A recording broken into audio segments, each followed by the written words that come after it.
எல்லாருக்கும் சமைகேஷன்ப்பா. 44வது பாடல் அன்னைக்கு ஆரம்பிச்சோம். அதாவது கர்மம் உதயத்துல வந்தது அப்படின்னு சொன்னா, அப்போ பகவான் என்ன சொன்னா, அந்த கர்மத்த அனுபவம் பண்றாங்க அப்படின்னு சொன்னா, அவங்களுக்கு என்ன ஏற்படும்? மோகியா இருப்பாங்க, ராகியா இருப்பாங்க, இல்ல துவேஷியா இருப்பாங்க. அது காரணமா அவங்களுக்கு பந்தத்துக்கான அனுபவம் ஏற்படுது அப்படிங்கிறத பார்த்தோம். அதாவது கர்ம உதயம் இருக்கிற வரைக்கும். கர்ம உதயம் இருந்ததுன்னு சொன்னா, அது என்ன காரணமா? உங்களுக்கு இதெல்லாம் பந்தம் ஏற்பட முடியும். அந்த பந்தத்தையும் அவங்க அனுபவம் பண்ணுவாங்க அப்படிங்கிறத பார்த்தோம் அதுல.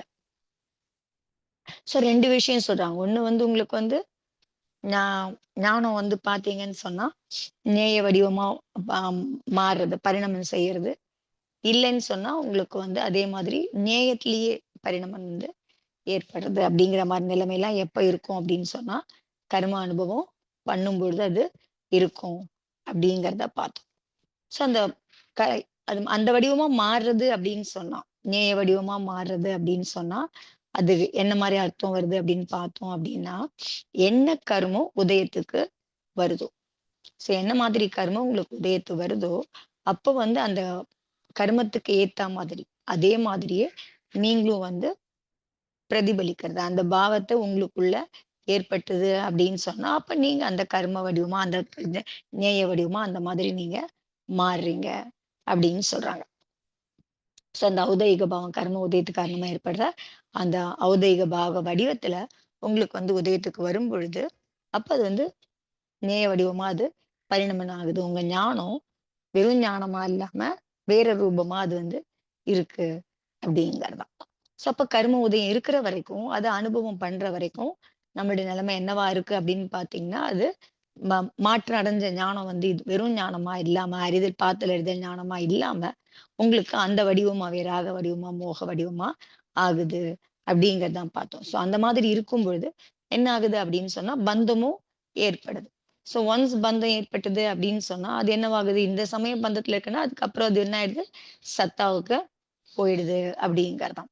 அது சத்தால இருக்குன்னு சொல்றோம். அப்ப சத்தாவுல இருக்கு அப்படின்னு சொன்னா, அப்புறம் அது என்ன ஆகும்? அதனுடைய டயத்துக்கு அது திருப்பி கர்ம பலன் குடுக்கறதுக்காக அது திருப்பி உதயத்துக்கு வருது. அப்ப அதுக்கு தகுந்த மாரி உங்களுக்கு நிமித்தங்கள் இருக்கும். அந்த நிமித்தங்கள் மூலியமா உங்களுக்கு அந்த கருமத்த செய்யுங்கிற மாதிரி உங்களுக்கு ஒரு இது குடுக்கும். மாதிரி இருக்கும் அது. கர்மம் உதயத்துக்கு வரும்பொழுது அது உங்களுக்கு என்ன பண்ணுங்களா? கட்டாயப்படுத்தும். உங்கள ஜபர்தஸ்தி பண்ணும். உங்களுக்கு அது அந்த கர்ம உதயம் மோக வடிவமா வருதுன்னா, உங்கள மோகிக்க வைக்கிறதுக்கு, நீங்க மோகம் ஆகறதுக்கு.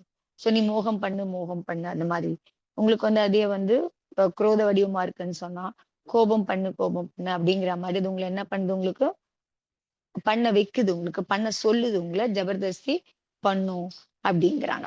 அப்ப அந்த மாதிரி பண்ணும்போது தான் அது கர்ம வடிவமா வரும்போது, அது ஞானம் நேயம் அந்த என்ன இருக்கோ வஸ்து இருக்கோ, அந்த வடிவமா உங்களுடைய ஞானம் மாறிடுது அங்க அப்படிங்கிறதாம். என்ன கர்மம்? ஞானாவர்ணாதி கர்மம், தர்ஷனாவர்ணம் அந்த மாரி கர்மம்.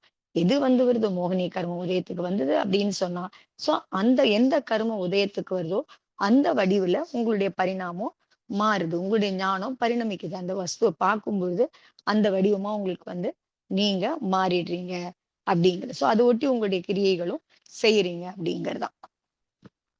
அந்த மாதிரி பண்ணும்பொழுது என்ன ஆகுது அப்படின்னா, அப்போ உங்களுக்கு பந்தம் ஏற்படுது அப்படிங்கிறது. அந்த பந்தம் ஏற்பட்டதுன்னு சொன்னா, திருப்பியும் அந்த கர்ம பலன அனுபவிக்கிறதுக்கு திருப்பி கர்ம உதயத்துக்கு வரும்பொழுது, நீங்க அந்த பலன திருப்பியும் அனுபவிக்க வேண்டிய கட்டாயத்துக்கு உள்ளாறீங்க அப்படிங்கிறதுதான்.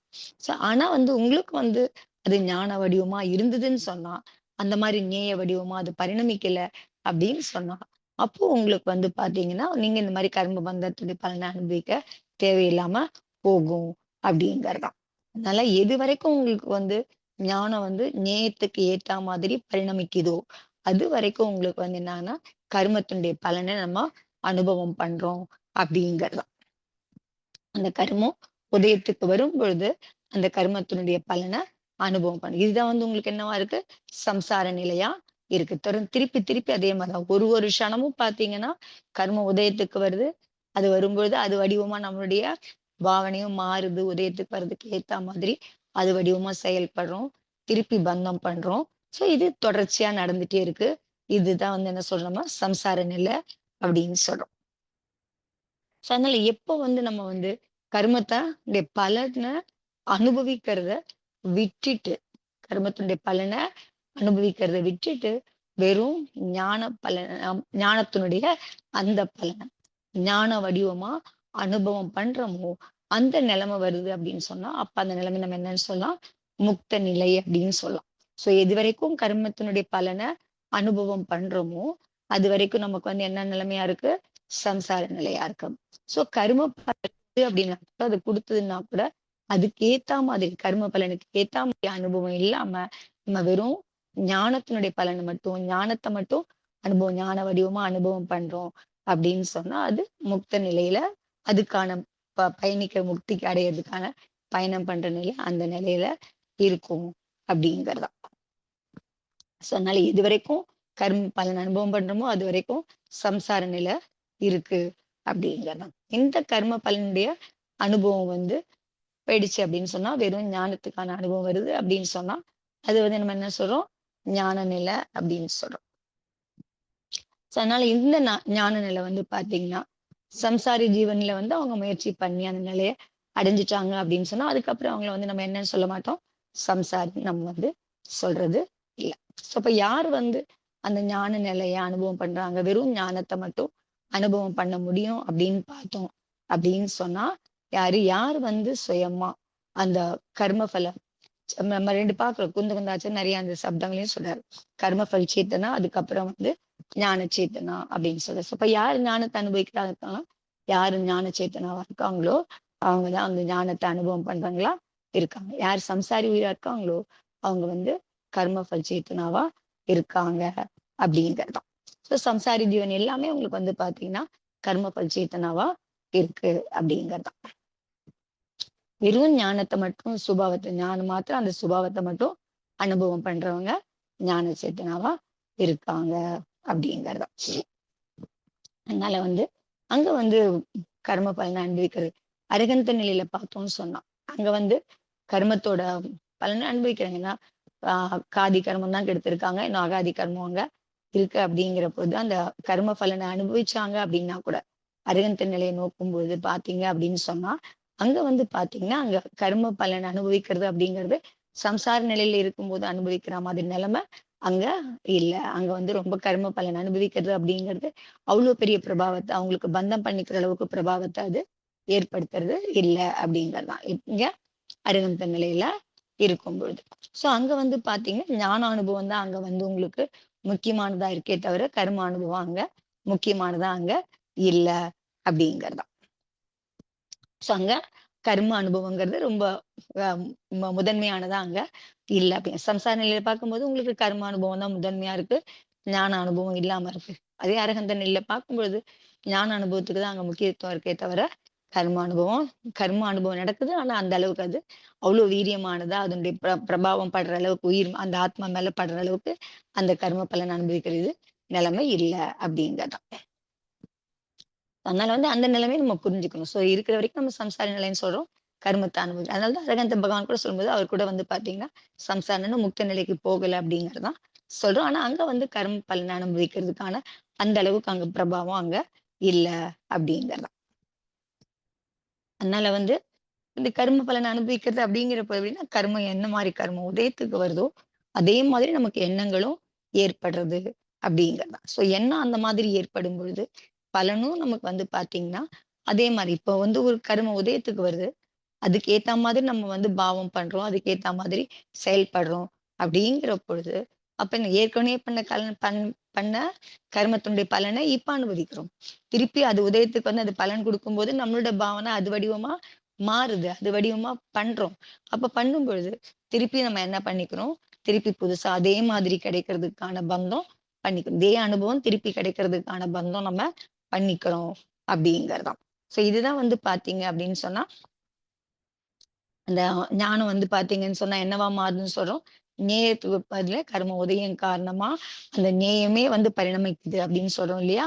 ஞானம் நேயத்துல பரிணமிக்குதுன்னு சொல்றோம். இதுதான் வந்து ஞானம் வந்து நேயத்துல பரிணமிக்கிறது அப்படின்னு சொல்றோம் அப்படின்னு சொல்றாங்க. So okay. சோ நமக்கு எப்படி பரிணமிக்கிறதுங்கிறதுக்கான விளக்கத்துக்கு தான் இங்க திருப்பியும் அதையே சொல்றாங்க அப்படிங்கிறதான். சொன்ன அந்த கர்ம உதயத்தினால இந்த ஜீவன் வந்து என்ன ஆகுது அப்படின்னு பாத்தீங்கன்னா, மோகமுடையவனா, ராகமுடையவனா அந்த மாதிரிலாம் ஆயிடுது அப்படிங்கிறதான். சோ அப்போ மோகத்தோட கூடி மோகினி கர்ம உதயத்துக்கு வந்ததுன்னா, இது மோகியா ஆயிடுது. மோகி ஆகும்போது மோகத்தோட அது என்ன பண்ணுது? கர்மத்த பந்தம் பண்ணிக்குது. அப்ப கர்மத்தோட உதயம் வரும்போது, அந்த கர்மத்தினுடைய உதயத்துல வந்து பாத்தீங்கன்னா, அந்த மோகம் காரணமா அதுக்கு தகுந்த நிமித்தம் கிடைக்கும். அதுக்கான பலனும் அப்ப அதுக்கு வந்து கிடைக்குது அப்படிங்கிறது. அப்ப அது என்ன பண்ணும்? திருப்பியும் அந்த மோகினி கர்ம உதயத்துக்கு வந்ததுன்னு திருப்பியும் அது வந்தது அப்படின்னு சொன்னா, அதனுடைய பலன் என்ன? அதுக்கு மோகம் ஏற்படணும். சோ அப்ப அது என்ன ஆகும்? திருப்பியும் அது வந்து மோகியா மாறிடுது அப்படிங்கிறதாம். சோ அப்ப அதுக்கு மோகினி கர்ம உதயம் காரணமா அது திருப்பி மோகியாகுது. திருப்பியும் மோகினி கர்மத்த திருப்பியும் அது வந்து பந்தம் பண்ணிக்குது அப்படிங்கிறதா. அதே மாதிரி ராகதேஷம் எடுத்துக்கிட்டீங்க அப்படின்னாலும் அதே மாதிரி அதே ராகம் பண்ணும், இல்ல துவேஷம் பண்ணும். அந்த மாதிரி பண்ணி திருப்பியும் அதே கர்மத்த பந்தம் பண்ணிக்குது. அது அனுபவம் பண்றதுக்கு திருப்பியும் அது அனுபவம் பண்ணிட்டே இருக்கு. இது வந்து தொடர்ந்து நடந்துட்டே இருக்கு அப்படிங்கிறதா. அதனால வந்து கர்மத்தினுடைய பலன் வந்து கர்மம் எந்த வடிவில உதயத்துக்கு வருதோ அதே வடிவத்துல இது என்ன பண்ணுது?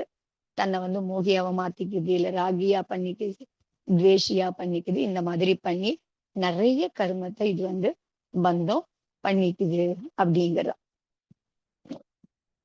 அதனால முன்னாடி எல்லாம் பாத்தீங்க அப்படின்னு சொன்னா அஞ்ஞானம் காரணமா தான் இது வந்து நிறைய வந்து மோகத்தை பந்தம் பண்ணிக்குது. அதே மோகம் ராகத்வேஷம் பண்ணிட்டே இருந்ததுன்னா திருப்பி திருப்பி அது அதே கர்மத்தை பந்தம் பண்ணிக்கிட்டே வருது. அதுக்கும் எது காரணமா இருக்கு? உங்களுக்கு முன்னாடி இருந்த அஞ்ஞானம் காரணமா அதே மாதிரி அது பண்ணிட்டே இருக்கு அப்படிங்கிறதா. சொன்னல அப்ப முக்தி இதுல இருந்து இப்ப இதே மாதிரி திருப்பி திருப்பி கர்மம் வருது, உதயத்துக்கு வருது, பலன் கொடுக்குது, அதுக்கான இது வருது, திருப்பியும் அதே மாதிரி இது மோகம் பண்ணுது, ராகம் பண்ணுது, துவேஷம் பண்ணுது, திருப்பி கர்ம பந்தம் பண்ணிக்குது, திருப்பி பலன் கொடுக்க உதயத்துக்கு வருது. அப்ப இது எப்ப இதுல இருந்து இந்த பந்தத்துல இருந்து இதால விடுபட முடியும் அப்படின்னு பாத்தீங்கன்னா, எப்போ இதுக்கு வந்து கொஞ்சமாவது இதுக்கு ஞானம் வந்தது அப்படின்னாதான், நமக்குள்ள இந்த மாதிரி நடக்குது அப்படிங்கிறத இது தெரிஞ்சுக்கிச்சு அப்படின்னாதான்.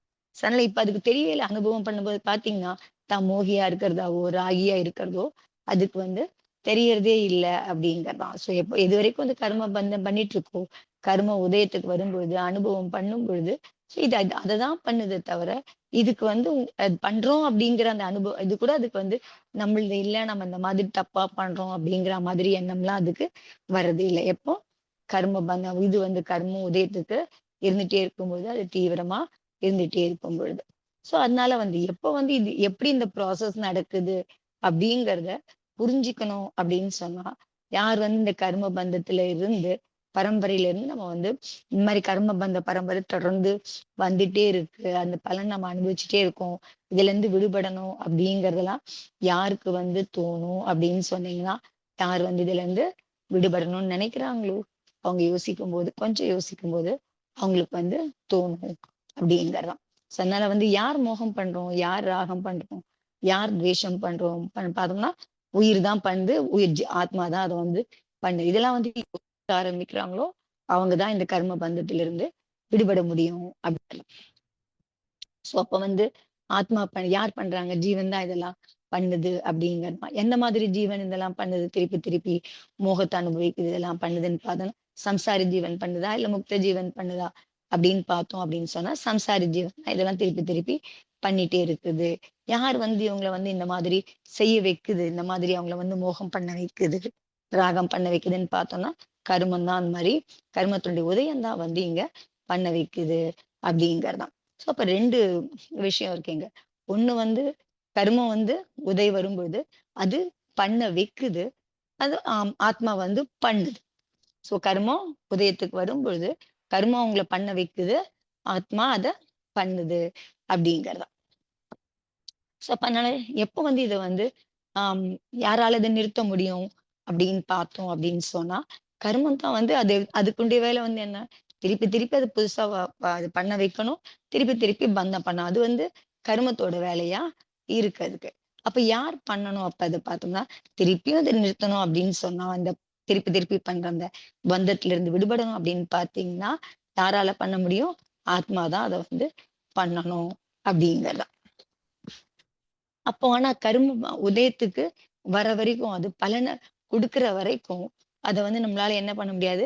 உயிரால வந்து அத வந்து தடுத்துலாம் நிறுத்த முடியாது அப்படிங்கிறான். யாராலயுமே கர்மம் வந்து ஆல்ரெடி பந்தமாச்சு அப்படின்னு சொன்னா, அதனுடைய பலன் தர்றதிலிருந்து அத யாராலயும் தடுத்து நிறுத்த முடியாது அப்படிங்கிறதாம். அப்போ வந்து எது காரணமா இந்த கர்ம பந்தம் ஏற்படுது? எது காரணமா அது வந்து கர்மம் வந்து திருப்பி உதயத்துக்கு வருது? அப்ப திருப்பி நமக்கு வந்து நம்ம வந்து அப்ப இது எப்படி பண்றது? என்ன மாரி ப்ராசஸ் இது நடக்குது? இதுலருந்து நம்ம எப்படி தப்பிச்சுக்கணும்? இதுலருந்து எப்படி மாறணும்? அப்படின்னு சொன்னா, நமக்கு அந்த புரிதல் வேணும். ஸோ எந்த மாரி வந்து முதல்ல வந்து எந்த கர்மம் வந்து நமக்குள்ள முதல்ல பந்தமாயிருக்கும். ஸோ அது வந்து என்ன பண்ணும்? சமயத்துக்கு வந்து உதயத்துக்கு வரும். அது பலனும் குடுக்கும் அப்படிங்கிறான். ஸோ அது ஏற்கனவே பந்தமான அந்த கருமம் சமயத்துக்கு உதயத்து வரதோ, பலன் குடுக்கறதையோ நம்மளால வந்து தடுக்க முடியாது. அதாவது என்ன அர்த்தம் அப்டின்னா, அது மேல நம்மளால வந்து எந்த கண்ட்ரோலும் நம்மளால பண்ண முடியாது. "நீ உதயத்துக்கு வராம இரு" அப்படிங்கிற மாரி கண்ட்ரோல்லாம் நம்மளால பண்ண முடியாது. ஏன்னா, அது நம்மளுடைய கண்ட்ரோல்ல அது இல்ல அப்படிங்கிறது.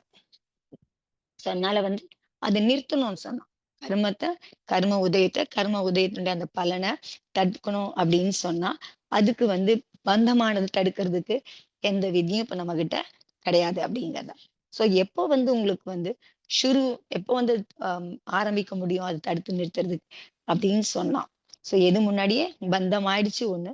ஸோ அது வந்து உங்களுக்கு மே உதயத்துக்கு வரும்பொழுது, அது வந்து என்ன பண்ணும்? உங்க மேல ஒரு அது உங்களுக்குள்ள ஒரு அம் எஃபெக்ட் ஏற்படுத்தும். உங்களுக்கு அது ஒரு பாதிப்பை ஏற்படுத்தும் பொழுது, ஸோ என்ன மாரி ஏற்படுது அப்படிங்கிறத நம்ம பார்க்க தெரிஞ்சுக்கணும் அப்படிங்கிறது தான். ஸோ அது பிரபாவம் பண்ணும்பொழுது, அத பார்க்க தெரிஞ்சுக்கும் பொழுது, ஸோ அத எப்படி தடுத்து நிறுத்தலாம் அப்படிங்கிறத அப்புறம் தான் பண்ண முடியுமே தவிர, உதயத்துக்கு வர கருமத்தையோ, இல்ல கர்ம பலனையோ நம்மளால தடுத்து நிறுத்த முடியாது அப்படிங்கிறது தான்.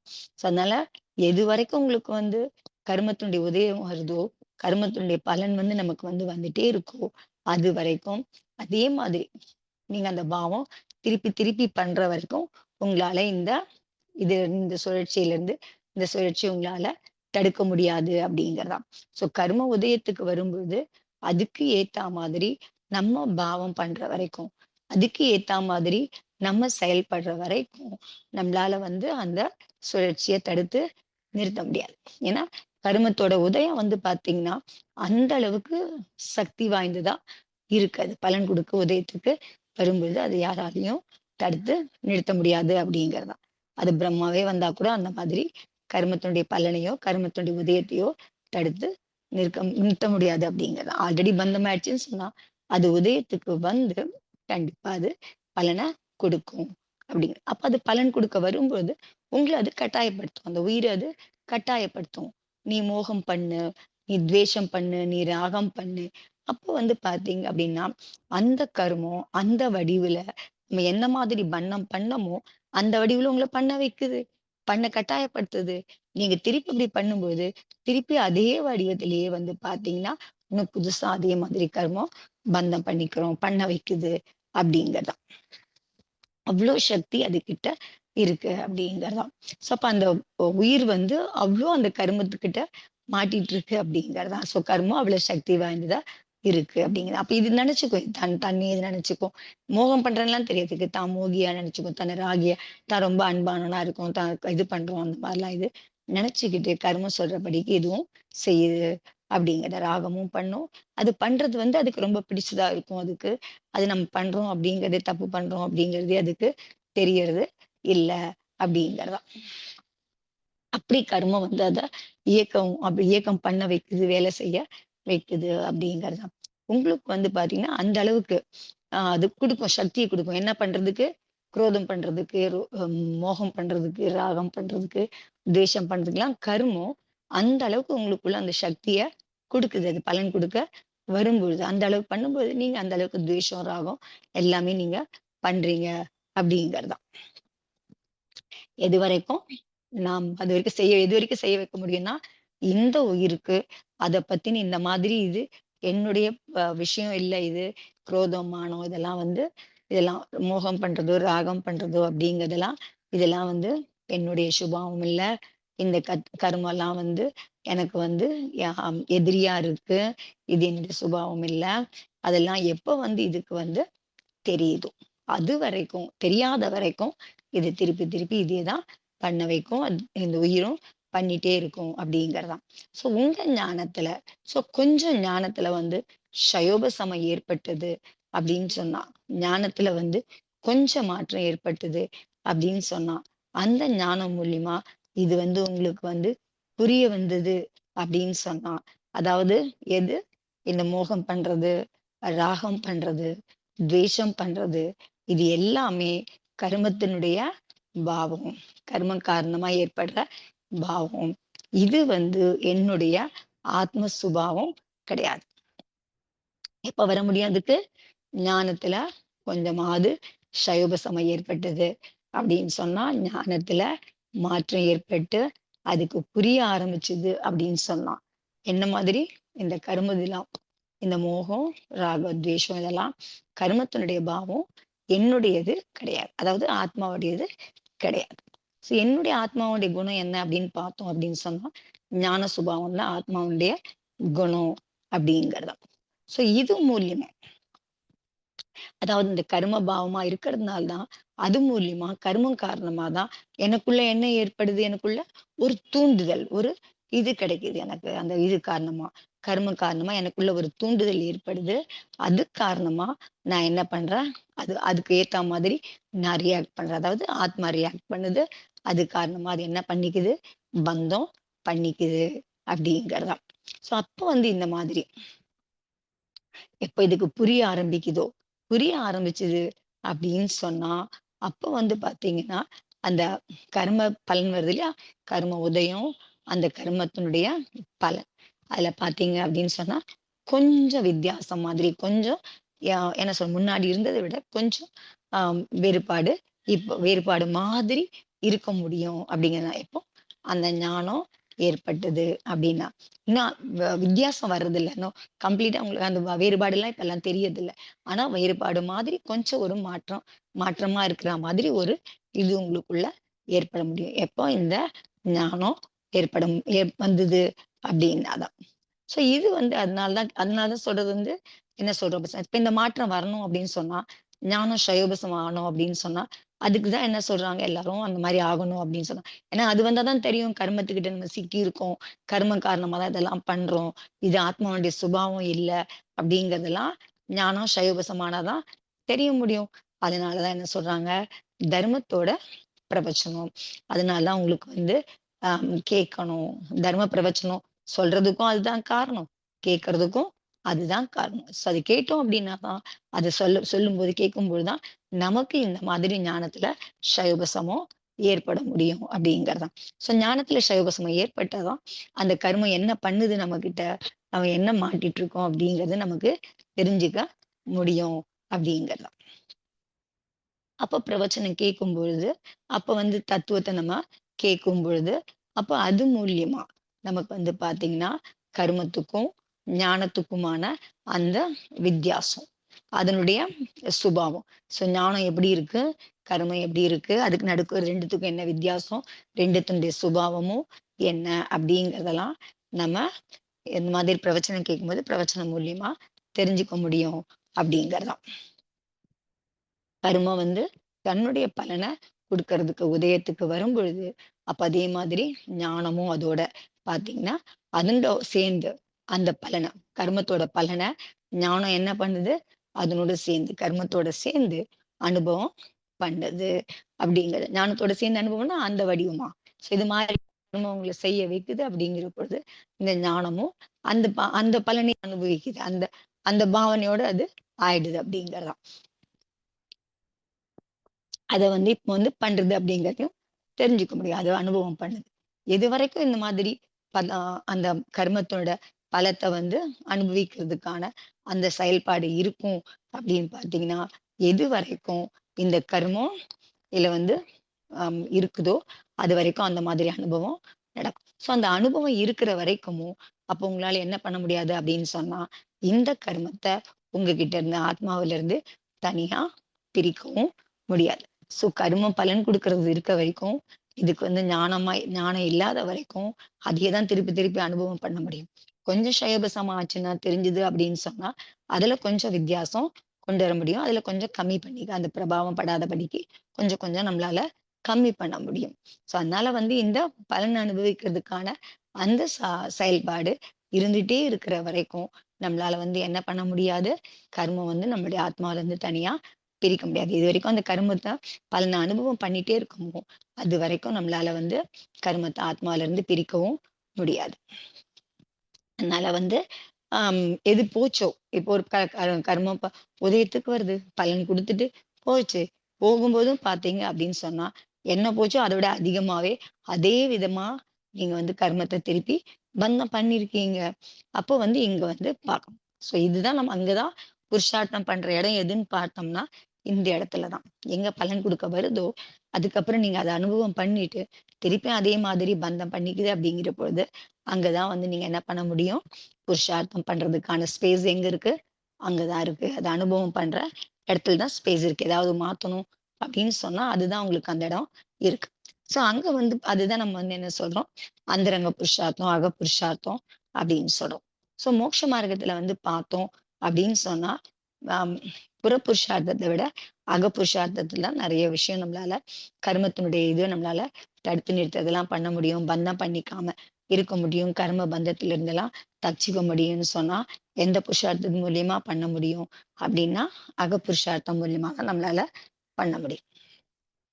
அப்போ அந்த அந்தரங்க புருஷார்த்தம் என்ன சொல்லுது அப்படின்னு பார்த்தோம் அப்படின்னா, ஸோ கர்மத்தினுடைய உதயம் வருது. அப்ப நம்ம வந்து என்ன பண்ணணும்?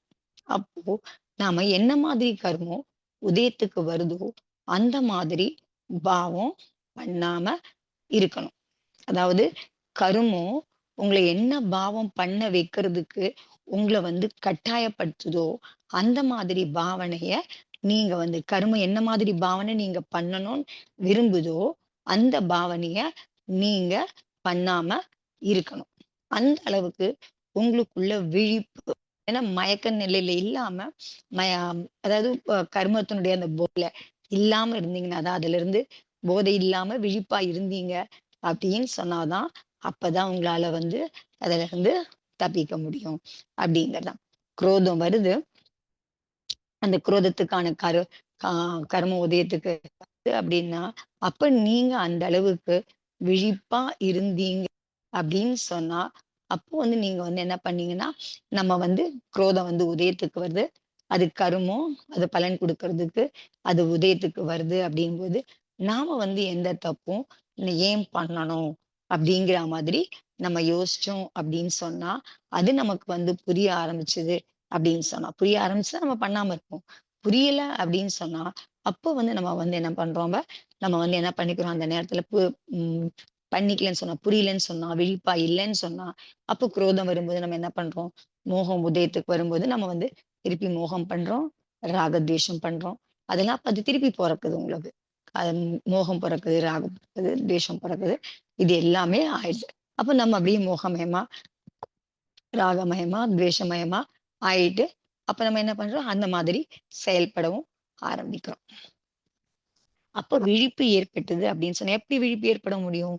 நீங்க வந்து இந்த மாதிரி கேட்குறீங்க நெறைய கேட்கும்பொழுது பிரவச்சனம்லாம் கேட்கும்பொழுது கேட்டு, கேட்டு அது உங்களுக்குள்ள ம மனசுக்குள்ள தோணுது இல்லையா? இப்ப இதெல்லாம் தோணும்போது என்ன சொல்லணும் உங்களுக்கு? இது வந்து மோகம் பண்றது என்னுடைய சுபாவம் இல்ல. அப்படிங்கிறது இப்ப நமக்கு தோணும். இது என்னுடைய சுபாவம் இல்ல. இது கர்மத்தோட சுபாவம். கர்ம காரணமா எனக்குள்ள இது ஏற்படுது அப்படிங்கிறது. ஸோ அதனால அது என் மேல ஏற்படுது. என்ன பண்ண வைக்குது. கர்மம் காரணமா அது ஏற்படுது. அது என்னுடைய இயல்பு இல்ல.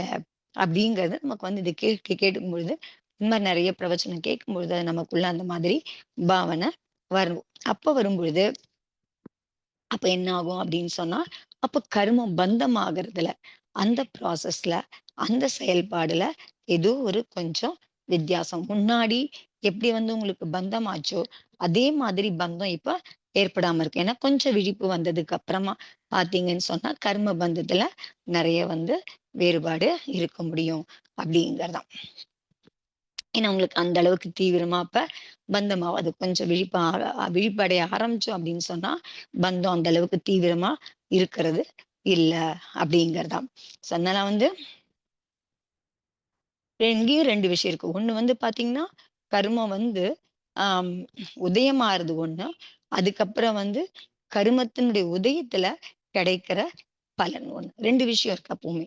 நம்ம வெறும் கர்ம உதயம்ன்னு சொல்றோம். அது கர்ம உதயத்துக்கு வர்றது ஒண்ணு. அப்ப அந்த உதயம் காரணமா ஏற்படுற பலன். உதயத்துல கிடைக்கக்கூடிய பலன். ஸோ அந்த பலன் வந்து எப்படி இருக்கு? நல்லதா இருக்கலாம், கெட்டதா இருக்கலாம், அனுகூலமா இருக்கலாம், இல்ல பிரதிகூலமா இருக்கலாம். எது வேணா அந்த கர்ம உதயத்துல அந்த கர்மத்தின் உதயம் காரணமா ஏற்படுற பலனா அது வந்து இருக்க முடியும். அப்ப வந்து என்ன ஆகும்? நமக்கு முன்னாடி நல்லது அந்த கர்ம உதயத்துக்கு வரும்பொழுது, அந்த கர்மம் எந்த வடிவத்துல உதயத்துக்கு வருதோ, நல்லதாவோ, கெட்டதாவோ, அனுகூலமாவோ, பிரதிகூலமாவோ, அந்த வஸ்து, அந்த பொருள் வந்து நமக்கு என்ன ஆகும்? நமக்கு முன்னாடி வரும். நமக்கு முன்னாடி இருக்கும். ஸோ அது பலன் என்ன குடுக்க போதோ, அதுக்கான பொருள் நமக்கு முன்னாடி அது இருக்கும் நமக்கு. ஸோ அந்த மாதிரி இருக்கும் பொழுது, அப்போ வந்து நமக்குள்ள நாம அந்த பொருள் எல்லாம், அந்த வஸ்து, அந்த நிமித்தங்கள நாம வந்து எப்படி பார்க்கணும்? இது எல்லாமே வந்து கர்ம உதயம் காரணமா இது நமக்கு வந்து கிடைச்சிருக்கு. அது நல்லதா இருக்கலாம், கெட்டதா இருக்கலாம், அனுகூலமா இருக்கலாம், பிரதிகூலமா இருக்கலாம். எது வேணா இருக்கலாம். இது எதனால எனக்கு கிடைச்சிருக்கு? கர்ம உதயம் காரணமா தான் இது இப்ப அது வந்து எனக்கு கிடைச்சிருக்கு. ஸோ அதனால அது வந்ததுனால, அப்ப நாம வந்து அந்த ராகம், துவேஷம், அது கண்டிப்பா அது அது வரும்பொழுது, உங்களுக்கு அது உற்பத்தி பண்றதுக்கான அந்த வாய்ப்ப, அந்த சூழல உங்களுக்கு அது குடுக்குது.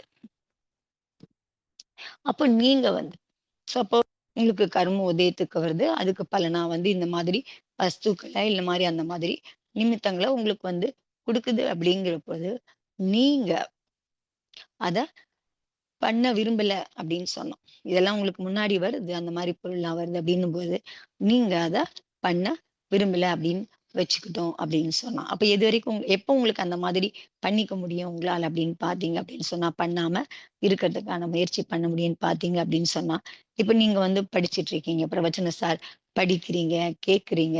அப்போ வந்து பார்த்தீங்கன்னா, உங்களுக்கு வந்து என்ன ஏற்படுறதில்ல? மோகம் ஏற்படுறதில்ல. அந்த வஸ்து எதிரவே இருந்தது அப்படின்னா கூட உங்களுக்கு வந்து அது மோகமோ, குரோதமானமோ குரோதமோ அதெல்லாம் வந்து உங்களுக்கு ஏற்படுறது இல்ல.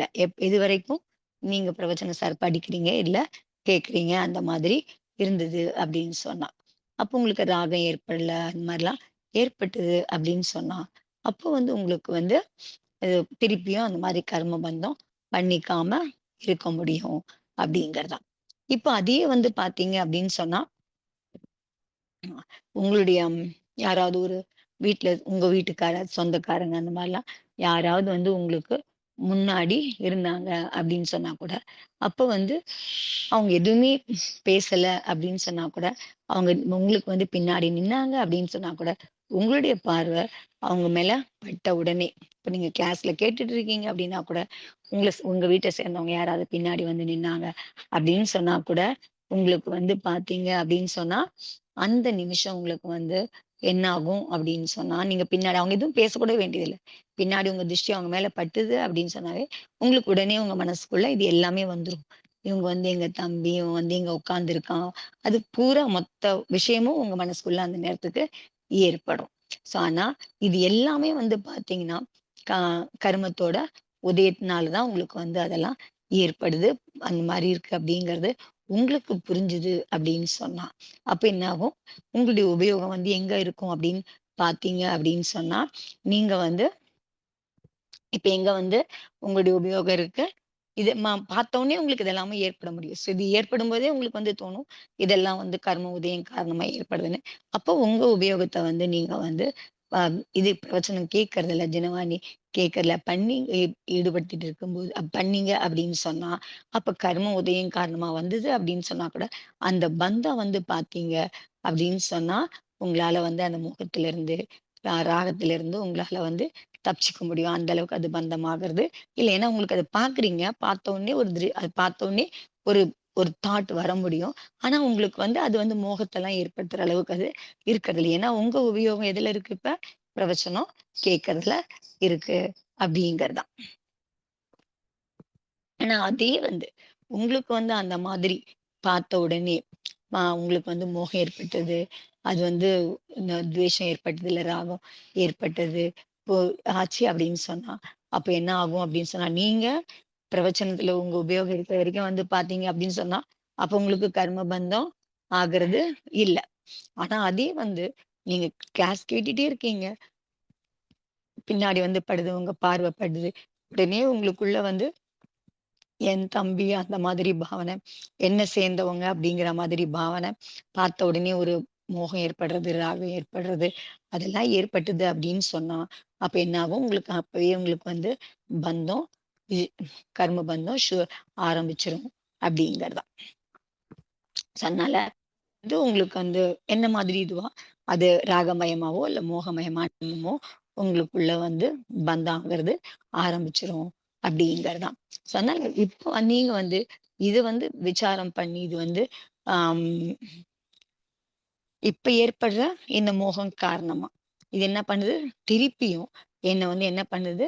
மோகத்தோட என்ன இணைச்சு வைக்குது. இந்த மோகம், ராகம் என்ன பந்தம் பண்ணி வச்சுக்கிறேன். ஸோ இது காரணமா திருப்பியும் நான் வந்து கர்ம பந்தம் பண்ணும்போது, இதே மாதிரி பாவனைக்கு நான் திருப்பியும் உ அனுபவம் பண்றதுக்கான ஒரு இது கர்மத்த நான் வந்து பந்தம் பண்ணியிருக்கேன் அப்படிங்கிறது உங்களுக்குள்ள தோணுச்சு அப்படின்னு சொன்னா, அப்போ வந்து பார்த்தீங்கன்னா, நீங்க என்ன பார்த்தீங்கன்னா, நீங்க அதுலருந்து தப்பிச்சுக்கிறதுக்கு உங்களால பண்ணிக்க முடியாது. புரிஞ்சுது அப்படின்னு சொன்னா. ஸோ அதுலருந்து பண்ணாம இருக்கணும். பண்ணேன்னு சொன்னா, நான் இந்த மாதிரி திருப்பி மாட்டிப்பேன். அப்படிங்கிறது ஏற்படுதுன்னு சொன்னா, அப்ப திருப்பியும் நீங்க வந்து பண்ணாம இருக்க முடியும். இல்லன்னு சொன்னா பண்ணீங்கன்னா, திருப்பி அதே மாரி பந்தம் ஆயிடும் அப்படிங்கிறது தான். இப்ப வந்து ஒரு ஒரு விஷயத்த நீங்க வந்து பண்ணணும். நான் அந்த சமயத்துல என்னுடைய இது மூலியமா அதாவது நான் இப்ப கேட்டுட்டு இருக்கேன். நான் தினவாணி கேட்கிறேன், பிரவச்சனம் கேட்கிறேன். அது மூலியமா நான் ஞான சர்ச்சையில என்னுடைய புத்திய செலுத்தினேன் அப்படின்னு சொன்னா, எனக்கு வந்து இந்த மாதிரி வந்தபோது, அது மேல என்னுடைய உபயோகம் போகல. அவங்க மேல உபயோகம் போகல. எனக்கு மோகம் ஏற்படல, ராகம் ஏற்படல, எதுவும் ஏற்படல அப்படின்னு சொன்னா, அப்போ வந்து உங்களுக்கு வந்து இந்த மாதிரி பார்த்த உடனே ஒரு ஒரு இந்த ஃபீல் வருது இல்லையா? என்னுடைய அதுக்கு வந்து மோகினிய கர்மம் காரணமா உதயம் ஆகுது, வருது, போகுது அப்படிங்கிற மாதிரி அப்ப வந்து உங்களுக்கு அது வந்து பந்தம் உபயோகம் இதுல ஏற்பட்டிருந்து நான் உங்களுக்கு பிரவச்சனம் கேட்கறதுல அதுல ஈடுபடுத்தினீங்க அப்படின்னு சொன்னா, இது மேல போகலன்னு சொன்னா உங்களுக்கு பந்தம் பண்ணிக்க முடியாம இருக்கும். பந்தம் பண்றதில்ல அப்படின்னு அப்படின்னு சொன்னா, கர்ம பந்தத்தினுடைய தீவிரத்தன்மை கொஞ்சமா இருக்கும். கர்ம பந்தத்தினுடைய அந்த அ இந்த சக்திலாம் இருக்கு இல்லையா? அந்த அனுபவ சக்திலாம் குறைச்சலான அனுபவ சக்தியோட கர்மமா அது உங்களுக்கு வந்து பந்தமாகும் அப்படிங்கிறது தான். அது வந்து பண்ணும்போது திருப்பி உதயத்துக்கு வரும்போது உங்களுக்கு அந்த அளவுக்கு பெரிய லெவல்ல பாதிப்பு ஏற்படுத்துற மாரி, மோகத்த ஏற்படுத்துற மாரி, ராகத்வேஷத்த ஏற்படுத்துற மாரி கர்மமா அது திருப்பி பலன் கொடுக்க வர முடியாம, பலன் குறைச்சலா அது வந்து போகும் அப்படிங்கிறது தான். ஏன்னா, உங்களுடைய உபயோகம் அந்த உறவு மேல இல்ல. எது மேல இருந்தது உங்களுக்கு? பிரவச்சனம் கேட்கறதுல, ஜெனவாணி கேட்கறதுல இருந்தது காரணம். அதுதான் வந்து உங்களுக்கு வந்து பிரவச்சனம் கேட்கறதுனால கிடைக்கிற பயனா வந்து உங்களுக்கு இருக்க முடியும் அப்படிங்கிறது தான்.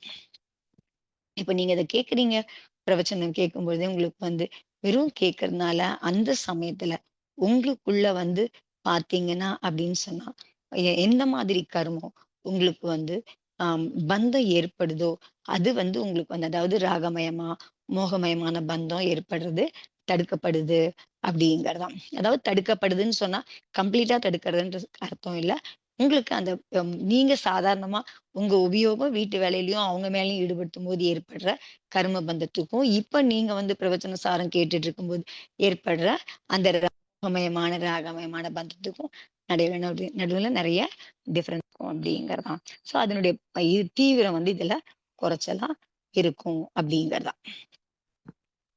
நான் வந்து நீங்க ஜனவாணி சொல்லும்போது வந்து, நெறைய பேர் வந்து என்ன சொல்றாங்க, கேட்கும்போது வந்து பார்த்தீங்கன்னா, புரியறதே இல்ல. கொஞ்சம் கொஞ்சம் தான் புரியுது. அப்போ வந்து உங்களுக்கு வந்து எல்லாமே உங்களுக்கு வந்து கேட்கிறோம். கேட்கறது வந்து புரியல. ஸோ கேட்கறது பூரா என்ன ஆயிடுது, அப்படியே இப்ப நம்ம கேட்கிறோம், கேட்டது இந்த காதுல வாங்கி அந்த காதுல விடுற மாதிரி போயிடுது அப்படிங்கிறது தான். ஸோ பிரவச்சன சாரம் அப்படிங்கிறது ரொம்ப கடினமான விஷயமா உங்களுக்கு வந்து இருக்கு அப்படிங்கிற மாதிரி சொல்றாங்க. அதான் மகராஜ் சொல்றாரு, ஆமா. இது வந்து உங்களுக்கு வந்து புரிஞ்சுக்கிறதுங்கிறது கொஞ்சம் கஷ்டம் தான். ஆனா, உங்களுக்கு மனச அதுல ஈடுபடுத்த முடியுதா? இல்லையா? அப்படிங்கிறது தான். சோ ஈடுபடுத்த முடிஞ்சது அப்படின்னா தான், உங்களுக்கு வந்து என்ன பண்ணிக்க முடியும், அது கடினத்தன்மை இல்லாம கொஞ்சம் புரிய ஆரம்பிக்கும் உங்களுக்கு. மனசு அதுல ஈடுபட்டதுன்னா தான். இல்லன்னு சொன்னா, அது உங்களுக்கு வந்து கடினமானதா தான் இருக்கும். அப்ப உங்களுக்கு புரியல அப்படின்னு சொன்னா, சோ உங்களுக்கு அது சரளமா இருக்க முடியல அப்படின்னு சொன்னா, உபயோகம் அங்க பண்ண முடியல அப்படின்னு சொன்னா, அப்போ வந்து என்ன ஆகும் அப்படின்னு சொன்னா, உங்களுக்கு அப்ப கேட்கறதுனால அந்த அதிக பலன உங்களால அடைய முடியாம போகும் அப்படிங்கிறது தான். ஸோ அதனால வந்து கஷ்டமா இருந்தது அப்படின்னா கூட, உங்களுடைய மனசு அத கேட்கணும் அப்படிங்கிறதுல, அது ஈடுபடணும் அதுல உபயோகத்த வைக்கணும் அப்படிங்கிற பொழுது, நீங்க அதுக்கான முயற்சிய தொடர்ந்து பண்ணிச்சுட்டே இருங்க. அத புரிஞ்சுக்கிறதுக்கான முயற்சி பண்ணீங்க அப்படின்னு சொன்னா, ஸோ அது கடினமா இருக்கிறதோட சேர்த்து, உங்களுக்கு வந்து பார்த்தீங்க அப்படின்னு சொன்னா, அது பலன் கொடுக்கக்கூடியதா இருக்க முடியும் அப்படிங்கிறது தான். ஸோ மனசையே ஈடுபடுத்த முடியல அப்படின்னு சொன்னா, அப்போ வந்து நீங்க கேட்கிறதே உங்களுக்கு வந்து ஒரு பிரயோஜனமும் இல்லாம போயிடும். அதுல வந்து உங்களுக்கு நீங்க அதுல உங்க மனசு ஈடுபடுத்தல அப்படிங்கிற பொழுது கடினமா இருக்கு அப்படின்னு அதுல ஈடுபடுத்த முடியல அப்படின்னு சொன்னீங்கன்னா, அப்ப நீங்க வந்து எவ்வளவு நாழி தான் கேட்டீங்க அப்படின்னு சொன்னா, சும்மாவே கேட்கறது மூலியமா உங்களுக்கு அது எந்தவித பிரயோஜனமும் ஆகுறது கிடையாது அப்படிங்கிறது தான். ஆ. சோ நம்ம வந்து என்ன நினைக்கிறோம் அப்படின்னு சொன்னா, எல்லாமே எனக்கு வந்து புரியணும், எல்லாம் சரளமா இருக்கணும் அப்படின்னா, அப்ப வந்து பார்த்தீங்க அப்படின்னு சொன்னா அது கூட உங்களுக்கு வந்து கஷ்டத்த கொடுக்கக்கூடியதா தான் இருக்கும் அப்படிங்கிறத. நம்ம வந்து படிச்சுட்டோம். 10 தடவ படிச்சுட்டோம். எனக்கு வந்து எல்லாமே தெரியும். அப்ப இப்ப என்ன பண்றது? ஸோ அப்ப அந்த மாதிரி என்ன உட்கார்ந்து உட்கார்ந்து என்ன பண்ணுவீங்க? சாப்பிடுவீங்க, குடிப்பீங்க. அந்த மாரி தான் பண்ணிட்டு இருப்பீங்க. நான் 10 தடவ படிச்சுட்டேன். எனக்கு ப்ரொஃபஷன் சாரம் தெரியும், சமய சாரம் தெரியும், எல்லாம் தெரியும். அப்புறம் அப்ப என்ன பண்ண போறீங்க? ஒண்ணுமே பண்ணாம தான் உட்கார்ந்திருக்க போறீங்க. ஆனா இந்த மாதிரி தெரியாம இருக்கக்கூடாது. திருப்பி திருப்பி நீங்க முயற்சி பண்ணுவீங்க. இல்லன்னா படிக்க முடியலன்னு சொன்னா திருப்பி திருப்பி பயிற்சி பண்ணீங்க. தெரிஞ்சதுன்னு சொன்னேன். படிச்ச உடனே புரிஞ்சிருச்சு. படிச்ச உடனே இது புரிஞ்சிருச்சு. இது புரிஞ்சிருச்சுன்னா, அப்புறம் உங்களுக்கு வந்து அதுக்கப்புறம் இருக்கிற நேரத்த நீங்க வந்து வீணா தான் ஆக்குவீங்க அப்படிங்கிறது தான். சரியா? அதனால வந்து அம் அதனால எப்பவுமே வந்து எல்லாமே நல்லா புரிஞ்சுது அப்படின்னா கூட, அது கூட சில சமயத்துல பார்த்தீங்க அப்படின்னு சொன்னா, உங்களுக்கு அது கஷ்டத்த குடுக்கறதா தான் இருக்கும் அப்படிங்கிறது தான். அதனால வந்து அ கஷ்டமான விஷயமா இருக்கிறது கூட பார்த்தீங்க அப்படின்னு சொன்னா, அது நமக்கு ஒரு விதத்துல உபயோகமா இருக்க முடியும் அப்படிங்கிறது. ஏன்னா நம்ம மனச வந்து திருப்பி திருப்பி அது கஷ்டமா இருக்கு. திருப்பி திருப்பி படிக்கணும். என்னன்னு புரிஞ்சுக்கணும். நம்முடைய உபயோகத்த அங்க நெறைய செலுத்தும்போது, நம்ம நேரம் அதுல உபயோகப்படுத்தும்போது, நம்மளுடைய நேரம் நல்ல விதமா செலவு பண்ணிக்க முடியும். அத கர்ம பந்தத்திலிருந்து குறைச்சுக்கிறதுக்கான விஷயமா அத பண்ணிக்க முடியும் அப்படிங்கிறது தான். அதனால வந்து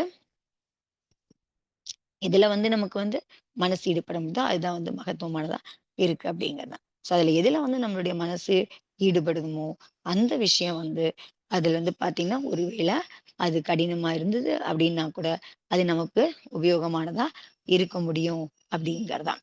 அதனால அதுல நமக்கு புரியறது வந்து கொஞ்சமா இருக்கலாம். அதனால வந்து அதனால ஒண்ணும் பெரிய விஷயம் இல்ல அப்படின்னு. ஸோ அதனால வந்து என்ன பண்ணணும் நீங்க, ஸோ அதனால கேட்டுட்டே இருக்கிறதுல திருப்பி திருப்பி கேட்டுட்டே இருக்கிறதுலயே அதுவே உங்களுக்கு பிடிச்சதுன்னு சொன்னா, உங்களால அதுல வந்து உங்க மனச அதுல ஈடுபடுத்த முடிஞ்சது அப்படின்னு சொன்னா, அது நமக்கு வந்து பிரயோஜனமானதா இருக்க முடியும் அப்படிங்கிறது தான். அப்போ வந்து உங்களுக்கு அதுல நம்ம என்ன புரிஞ்சுக்கலாம் அப்படின்னு பார்த்தீங்க அப்படின்னு சொன்னா, அந்த மாதிரி அது பிரயோஜனமா இருக்கிற மாரி உங்களுக்கு ஈடுபட முடியுது, உபயோகமா இருக்க முடியுது அப்படின்னு சொன்னா, உங்களுடைய மோக கர்மம் வந்து பார்த்தீங்கன்னா, உங்க மேல மோக கர்மத்தினுடைய பிரபாவம் உங்களுக்கு கம்மியா இருக்கு. உங்க மேல கம்மியா இருக்கு. மோகம் உங்களுக்கு அந்த அளவுக்கு உங்களுக்கு தாக்கத்த ஏற்படுத்தல அப்படிங்கிற மாதிரி புரிஞ்சுக்கலாம். ஏன்னா, உங்களுக்கு வந்து அது புரியல, கஷ்டமா இருக்கு. இருந்தாலும் நீங்க என்ன பண்றீங்க? திருப்பி திருப்பி கேட்கணும்னு ஆசைப்படுறீங்க. திருப்பி திருப்பி கேட்கிறீங்க. திருப்பி திருப்பி மனசு அதுல ஈடுபடுத்துறீங்க. அந்த மாதிரி பண்ணும்போது பார்த்தீங்கன்னா, நீங்க புரிஞ்சுக்கலாம். என்ன புரிஞ்சுக்கலாம்? மோகினி கருமத்தினுடைய பிரபாவம் உங்க மேல கம்மியா இருக்கு. அது உங்களுக்கு கொஞ்சம் அந்த அளவுக்கு உங்கள வந்து ஆ என்ன சொல்றது? மோகினி கர்மத்துக்கு உள்ள அது ரொம்ப தீவிரமா உங்கள வந்து கண்ட்ரோல் பண்ற நிலைமையில இல்ல. கொஞ்சம் உங்களுக்கு வந்து இடம் விட்டுருக்கு. உங்கள வந்து அந்த அளவுக்கு பிரபாவம் பண்ணாததா இருக்கு அப்படின்னு சொல்றோம். அப்போ அந்த சமயத்துல உங்களுக்கு வந்து இந்த மாதிரி மனநிலையில, இந்த மாதிரி இதுலலாம் இருந்தோம்ன்னு சொன்னோம் அப்படின்னு சொன்னா, அப்போ உங்களுக்கு வந்து திருப்பி கர்மம் பந்தம் ஆகும். ஆனா, அது எப்படி இருக்கும் அப்படின்னு பார்த்தீங்கன்னா, லைட்டரா இருக்கும். ரொம்ப தீவிரமா இல்லாம லேசானதா இருக்கும் அப்படிங்கிறது. அப்போ கர்ம பந்தத்தினுடைய அந்த சக்தியெல்லாம் வந்து குறைச்சலான சக்தியுடைய கர்மமா அது பந்தமாகும் அப்படிங்கிறது தான். அதுதான் வந்து உங்களுக்கு வந்து பிரவச்சனம் கேட்கறதுனால ஏற்படுற பலனா இருக்க முடியும் அப்படிங்கிறதா. ஸோ அதனால வந்து அந்த மாரி உங்களுக்கு திருப்பி திருப்பி கேட்டுட்டே இருந்தீங்க அப்படின்னு சொன்னா, அப்போ உங்களுக்கு வந்து அம் நல்ல பலன குடுக்க முடியும். நீங்க கேட்டுட்டே இருக்கீங்க. அப்போ வந்து உங்களுக்கு எதிர யாராவது ஒரு ஒரு சொந்தக்காரங்க வந்தாங்க அப்படின்னு சொன்னா, உடனே வந்து என்ன ஆகும் உங்க மனசுல, உடனே விசாரம் வந்துரும். யாராவது உங்களுக்கு எதிரா வந்து இப்ப இது நெறைய கேட்கிறீங்க. கேட்டதெல்லாம் உங்களுக்கு வந்து உபயோகப்படுத்துறீங்க. உங்க மனசுக்குள்ள இத பத்தின சிந்தனை எல்லாம் ஓடிட்டே இருக்கு அப்படிங்கிற பொழுது, உங்களுக்கு உங்ககிட்ட உங்களுக்கு முன்னாடி யாராவது ஒரு சொந்தக்காரங்க வந்தாங்க அப்படின்னு சொன்னா, உடனே ஒரு இதெல்லாம் வரும். ஒரு யோசனை எல்லாம் வர ஆரம்பிச்சுரும். இவங்க ஏன் வந்திருக்காங்க? இன்னைக்கு வந்து என்ன உங்களுக்கு வந்து அ வேலை எதுவும் இல்லையா? இங்க வேலை தேடுறதுக்கு வந்திருக்கானா? ஏதாவது என்ன இதுக்கோசம் வந்திருக்கான்? இந்த மாதிரி விகல்பங்கள்லாம் உங்களுக்குள்ள ஏற்பட்டது அப்படின்னு சொன்னா, அப்ப பார்த்துக்கலாம். நீங்க வந்து அவங்களுக்கு வந்து அதுல வந்து மூழ்கி போகாம, அவங்க கிட்ட நீங்க அது மோகமோ, ராகவமே காட்டாம, உங்களுக்குள்ள விசாரம், விகல்பம் எதனால வந்தது? இது அந்த மாரிலாம் வந்தது அப்படின்னு சொன்னா, உங்களுக்குள்ள வந்து பார்த்தீங்க அப்படின்னு சொன்னா, விகல்பம் ஏற்பட்டது அப்படின்னு சொன்னா, அப்போ உங்களுக்குள்ள வந்து என்ன ஏற்படுதுன்னு அர்த்தம்? நீங்க இவ்ளோ கேட்கிறீங்க. கேட்டதுக்கு அப்புறமும் இந்த மாதிரி விகல்பம் நெறைய உங்களுக்குள்ள ஏற்பட்டது அப்படின்னு. எதுக்கு வந்தான்? என்ன பண்ணான்னு தெரியல. எதுக்கு வந்திருக்கான்னு தெரியல. என்னாச்சு? இதெல்லாம் வந்து உங்களுக்குள்ள உடனே பார்த்த உடனே எல்லாம் உங்களுக்கு வந்து அவ்ளோ வேகமா உங்களுக்கு தாட் ப்ராசஸ்லாம் ஏற்பட்டது அப்படின்னு சொன்னா, நீங்க புரிஞ்சுக்கலாம். உங்களுடைய ஆத்மா வந்து எங்க போயிருக்கு இப்ப? அந்த க்ஷணம். எப்போ உங்களுக்கு விசாரம் ஏற்படும். ஆனா இதெல்லாம் கேட்கிறீங்க. கேட்டுட்டே இருக்கீங்க. உங்களுக்கு புரியுது. இருந்தாலும் அந்த ரிலேட்டிவ் வந்த உடனே இவ்ளோ உங்களுக்குள்ள வந்த நெனப்பு வந்து அப்படியே வேக வேகமா நெறைய நினைப்புகள், விகல்பம் வருது. அப்ப நீங்களே உங்களுக்கு வந்து தெரிஞ்சுக்க முடியும். என்னன்னு தெரிஞ்சுக்க முடியும்? இந்த சமயம் என்னுடைய ஆத்மா வந்து என்ன நிலைமையில இருக்கு இப்ப? ஞான திசையில இருந்து எந்த திசைக்கு வந்திருக்கு? மோக திசைக்கு வந்திருக்கு அப்படிங்கிறது தான். அப்ப அந்த மாதிரி தாட்ஸ் வரும்பொழுது, நமக்கு உடனே தெரிஞ்சுக்க முடியாது. எது காரணமா தெரிஞ்சுக்க முடியுது? நம்ம இந்த மாதிரி பிரவச்சனங்கள கேட்கறது மூலியமா தான் நமக்கு வந்து தெரியுது. நாம எந்த நிலைமையில இருக்கோம் அப்படிங்கிறது தான். அப்ப நீங்க அப்பவும் நீங்க ஒரு நாள் பூரா நீங்க எ உங்கள வந்து செக் பண்ணிக்கலாம். எவ்ளோ நாழி நாம வந்து மோக தசையில இருந்திருக்கோம். எவ்ளோ நாழி நம்ம வந்து ஞான திசையில மோகம் இல்லாத ஒரு நிலைமையில இருந்திருக்கோம். அப்படிங்கிறதையும் நீங்க வந்து உங்களையே அந்த அவஸ்தை எவ்வளோ தூரம் இருந்தோம் அப்படிங்கிறதையும் உங்களையே நீங்க வந்து செக் பண்ணி பார்த்துக்க முடியும் அப்படிங்கிறது தான். ஸோ அந்த மாரி இருந்ததுனா தான் நீங்களும் மேல மேல நீங்க வந்து அந்த மோகத்த குறைச்சுக்க முடியும். அப்படி அந்த எவ்வளோ தூரம் டிஃபரன்ஸ் பார்க்க பார்க்க நீங்க இன்னும் அது அந்தரங்கத்துல புருஷார்த்தம் பண்ண பண்ண அது குறைச்சுக்கவும் முடியும் அப்படிங்கிறதாம். ஸோ மோக அவஸ்தையில இருக்கும்போது பார்த்தீங்கன்னா, எவ் எத்தன விதமான நோக்கர்மம் இருக்கு பார்த்தீங்களா? எல்லா நோக்கர்மமும் நீங்க மோக அவஸ்தையில இருந்தீங்கன்னா, உங்கள சுத்தி இருக்கிற எல்லா நோக்கருமமும் உங்களுக்குள்ள வந்து என்ன பண்ணும்? மோக மோகத்த, ராகம், துவேஷம் அதெல்லாம் வந்து உங்களுக்குள்ள ஏற்படுத்தும். எப்ப? நீங்க மோக திசையில இருந்தீங்கன்னா, உங்க ஆத்மா மோக திசையில இருந்ததுன்னு சொன்னா, எவ்வளோதான் நோக்கர்மம் உங்கள சுத்தி இருக்கிற எல்லா நோக்கர்மங்களும் உங்களுக்கு என்ன பண்ணும்? எல்லாம் உங்களுக்கு வந்து மோகத்த உற்பத்தி பண்ணும், ராகத்த உற்பத்தி பண்ணும், துவேஷத்த உற்பத்தி பண்ணக்கூடியதா இருக்கும்.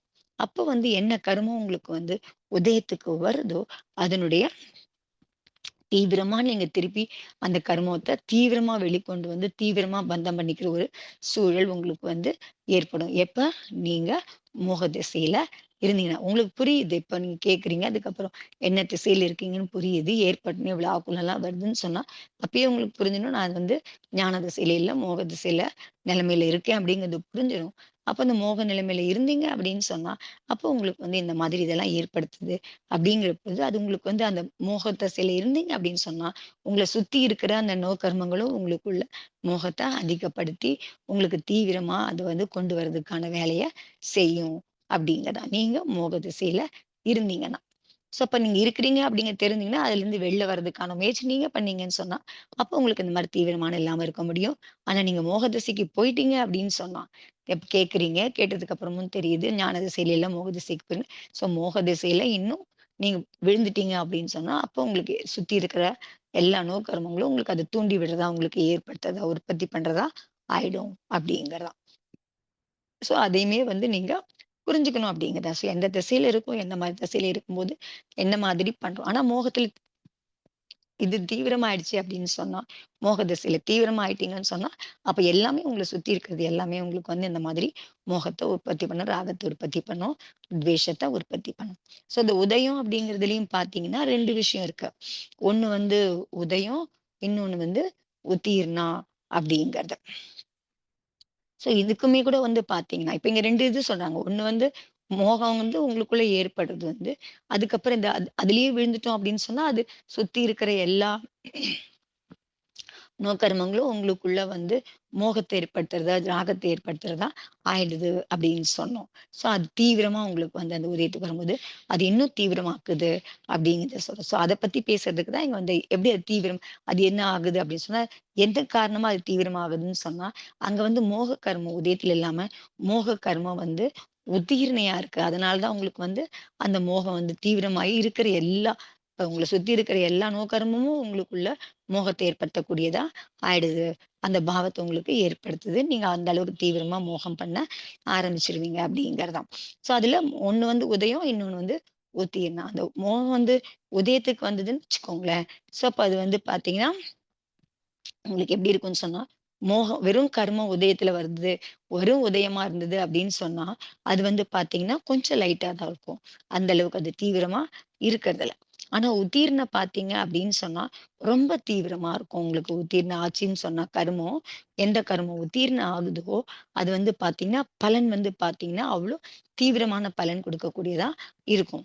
அது எப்படி பார்த்தீங்க அப்படின்னு சொன்னா, ஒரு குழாய வந்து திறக்கிறோம்னு வச்சுக்கோங்க.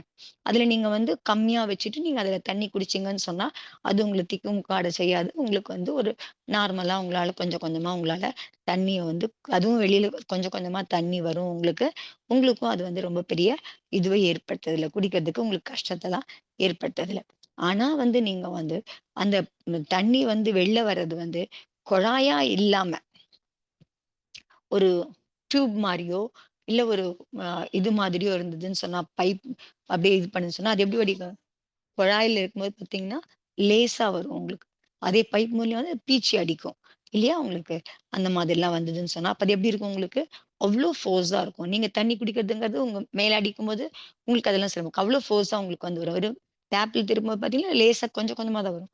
அதே வந்து பைப்ல வரும்போது பார்த்தீங்கன்னா, ரொம்ப ஃபோர்ஸா வரும் உங்களுக்கு. ஸோ அப்ப வந்து உங்களால வந்து என்ன ஆகும்னா, அந்த ஃபோர்ஸா வரும்பொழுது, உங்கள பேலன்ஸ் பண்ணிக்கிறது அப்படிங்கிறது, அந்த இடத்துல உங்களுக்கு வந்து கஷ்டமாயிடும். ஸோ உத்தீர்ணாங்கிறது வந்து பார்த்தீங்கன்னா, அதுதான் அவ்ளோ ஃபோர்ஸிபிளா உங்களுக்கு வரும் அப்படிங்கிறதான். கர்ம உதயத்துக்கு வரும்பொழுது, அந்த கர்ம உத்தீர்ண அப்படிங்கிறது, அது பலன் எப்படி குடுக்கும்னா, அவ்ளோ ஃபோர்ஸ்ஃபுல்லா குடுக்கும் உங்களுக்கு. உங்களுக்கு வந்து உங்கள வந்து என்ன பண்ண முடியாது, உங்களுக்கு புருஷார்த்தம் பண்றதுன்றது அந்த இடத்துல அதுக்கு எதிரா புருஷார்த்தம் பண்றது அப்படிங்கிறது. அதாவது மோகினி கர்மம் உத்தீர்ண ஆச்சுன்னு சொன்னா, உங்களுக்கு வந்து அந்த மோகினி கர்மத்துக்கு எதிரா நீங்க செயல்படுறது, அதுக்கான புருஷார்த்தம் பண்றதுன்றது பண்ண முடியாம இருக்கும். உதயத்துக்கு வந்ததுன்னு சொன்னா, உங்களுக்கு மோகம் வந்து மந்தமா இருக்க முடியும். அப்ப அதுல வந்து உங்களால புருஷார்த்தம் பண்ண முடியும். ஆனா அதே மோகம் வந்து உத்தீர்ணையாச்சு அப்படின்னு சொன்னா, அந்த தீவிரத்துக்கு முன்னாடி அந்த மோகத்துக்கான அனுபவம் வரும்பொழுது, அந்த சமயத்துல உங்களால வந்து புருஷார்த்தம் பண்றது முடியாது அப்படிங்கிறது. அப்ப வந்து பார்த்தீங்கன்னா, நெறைய பேரால வந்து பார்த்தீங்கன்னா, உலகத்துல வந்து பார்த்தீங்கன்னா, அவங்களுக்கு வந்து என்ன கேட்க முடியாது. அ ஜனவாணிய கேட்கறதுக்கான வாய்ப்பே அவங்களுக்கு வந்து இருக்கறதில்ல. கேட்கவும் அவங்களுக்கு வந்து பிடிக்கிறது கிடையாது. அவங்களுக்கு ஆசையும் அவங்களுக்கு ஏற்படுறது கிடையாது. ஏன்னு சொன்னா, அவங்களுக்குள்ள வந்து அந்த அளவுக்கு மோகம் தீவிரமா இருக்கு. அப்படிங்கிறதுனால தான். அந்த கர்மத்தினுடைய உதயம் வந்து வரும்போது, அந்த பலன் உதயத்தினுடைய பலன் வந்து பார்த்தீங்கன்னா, அவ்ளோ தீவிரமான விபரீத பாவத்த ஏற்படுத்தக்கூடியதா இருக்கு அவங்களுக்கு. அதனால தான் வந்து பார்த்தீங்கன்னா, அவங்களுக்கு எதிர ஜினவாணி இருந்தாலும் சரி, அவங்களுக்கு கேட்கிற சான்ஸ் குரு இருக்காரு, உபதேசம் பண்றாரு, சத்தம்லாம் கேட்குது. அதெல்லாம் இருந்தது அப்டின்னா கூட, எல்லாமே இருந்தது அப்டின்னா கூட, அங்க உட்கார்றாங்க, பார்க்கறாங்க அப்டின்னா கூட, அவங்களால வந்து பார்த்தீங்க அப்படின்னு சொன்னா, மனசு அதுல வந்து அவங்களால ஈடுபடுத்தணும் அப்படிங்கிற முயற்சிய அவங்க வந்து பண்ண மாட்டாங்க. ஸோ அந்த ஒண்ணு அப்படியே உட்கார்ந்தா கூட என்ன பண்ணுவாங்க, அங்க உட்கார்ந்தபடியே நல்லா தூங்குவாங்க. அப்படின்னு. ஸோ அந்த அளவுக்கு அவங்களுக்கு அந்த ருச்சி வந்து அங்க இருக்கறதில்ல. அதுலருந்து நம்ம என்ன தெரிஞ்சுக்கலாம் அப்படின்னா, அப்ப அவங்களுக்கு வந்து அந்த மோகினி கர்மம் வந்து அவங்களுக்கு உத்தீர்ண ஆகுது அப்படின்னு சொல்றாங்க. சோ அதனால உத்தீர்ணக்கும் உதயத்துக்கும் இடையிலயும் அந்த வித்தியாசத்தையும் புரிஞ்சுக்கணும். நமக்கு வெறும் உதயமா இருந்ததுன்னா நம்மளால ஏதாவது அதுல வந்து புருஷார்த்தம் பண்ண முடியும். அது உத்தீர்ணாவா இருந்ததுன்னு சொன்னா மோகம் அந்த அவ்வளவு பலன் உண்டு, கர்ம பலன் உண்டு, அவ்வளவு ஃபோர்ஸா வெளியில வருது அப்படின்னு சொன்னா, அந்த பலனை கொடுக்குது அப்படின்னு சொன்னா, அப்ப நம்மளால புருஷார்த்தம் பண்ண முடியாது அப்படிங்கிறதுதான். அதனால வந்து இந்த உத்தீர்ண வந்து ஆம், பண்றது கூட வந்து பாத்தீங்கன்னா கூட அப்படின்னு பாத்தீங்கன்னா, காரணம் ஏதாவது இருக்குது அப்படின்னு பாத்தீங்க அப்படின்னு சொன்னா, எது வந்து அந்த உத்தீர்ணைக்கான உத்தீர்ண பண்ண வைக்கிற காரணமா? அவ்வளோ தீவிரமான மோக கர்ம பலனை கொடுக்கக்கூடியதா, உதயத்துக்கு வரக்கூடியதா இருக்கிறதுக்கு எது காரணமா இருக்க முடியும்னு பாத்தீங்கன்னா, அது எல்லாம் நம்ம புறத்துல இருக்கிற எல்லாம் புறநோக்கமும் எல்லாம் தான் அதுக்கு வந்து காரணமா இருக்க முடியும் அப்படிங்கிறது. சோ அதுக்குமே வந்து ஒரு உதாரணம் சொல்றார். ஸோ அந்த புற சம்பந்தத்துல பார்த்தீங்க அப்படின்னு சொன்னா, எதுல வந்து அது மூலியமா தான் நமக்கு வந்து உத்தீர்ணம் நெறைய நடக்குது. மோகத்தினுடைய உத்தீர்ணா நடக்குது அப்படின்னு சொல்றாரு. ராகத்துக்கான உத்தீர்ணம் எல்லாமே. இப்ப வந்து பார்த்தீங்கன்னா, பையன் வந்து அ ஃபாரின்ல இருக்கான் அப்படின்னு ஃபாரின் போயிருக்கான் அப்படின்னு சொன்னா, அவன் வந்து 1 வருஷத்துக்கு அப்புறம், இல்ல 6 மாசத்துக்கு அப்புறம் திரும்பி வரான் அப்படின்னும் பொழுது, அப்ப பார்த்தீங்க அப்படின்னு சொன்னா, ஆ சோ அப்ப அவன பார்த்த உடனே என்ன மாதிரி உங்களுக்குள்ள ஒரு உணர்வு பொங்குது இல்லையா உங்களுக்குள்ள? சோ அவன பார்க்கும்போது 1 வருஷத்துக்கு அப்புறம், 6 மாசத்துக்கு அப்புறம் பார்க்கும்பொழுது, என்ன மாரி உணர்வு உங்களுக்குள்ள பொங்குது அப்படின்னு பார்த்தோம்னா, நீங்க என்ன சொல்லுவீங்க? அன்பு பொங்குதா? அப்படின்னா நீங்க வந்து அம் அன்புன்னு சொல்லுவீங்க ஆக்சுவலா. ஆனா பார்த்தீங்க அப்படின்னு சொன்னா, அது வந்து அன்பு கிடையாது. நீங்க வேணா அது அன்புன்னு சொல்லலாமே தவிர, உண்மையிலேயே பார்க்க போனீங்க அப்படின்னு சொன்னா, அது வந்து பார்த்தீங்கன்னா, எது உங்களுக்குள்ள பொங்குதுன்னு பார்த்தோம் அப்படின்னு சொன்னா, அது வந்து ராகம் உங்களுக்குள்ள பொங்குது, மோகம் உங்களுக்குள்ள பொங்குது அப்படிங்கிறதான். அதனால வந்து ஆ எப்படி அது அது பார்த்தோனே பொங்குறதுக்கு முன்னாடி கூட பார்த்தீங்கன்னு சொன்னா, அவன் வீட்டுக்கு வந்து சேர்ற வரைக்கும், அவன் அங்கருந்து கிளம்பிட்டான், ஏர்போர்ட் வந்துட்டான் அப்படிங்கிற பொழுது பார்த்தீங்கன்னா, ஒரு ஒரு அ நிமிஷமும் உங்களுக்குள்ள அந்த ஒரு பதபதப்பு பார்க்குற வரைக்கும் ஏற்படுற அந்த உணர்வு உங்களுக்குள்ள ஏற்படுது. எல்லாமே பார்த்தீங்க அப்படின்னு சொன்னா, அதெல்லாம் மோகம் தான் உங்களுக்குள்ள பொங்குது அப்படின்னு. அவன் ஃப்ளைட் இறங்கிட்டான்.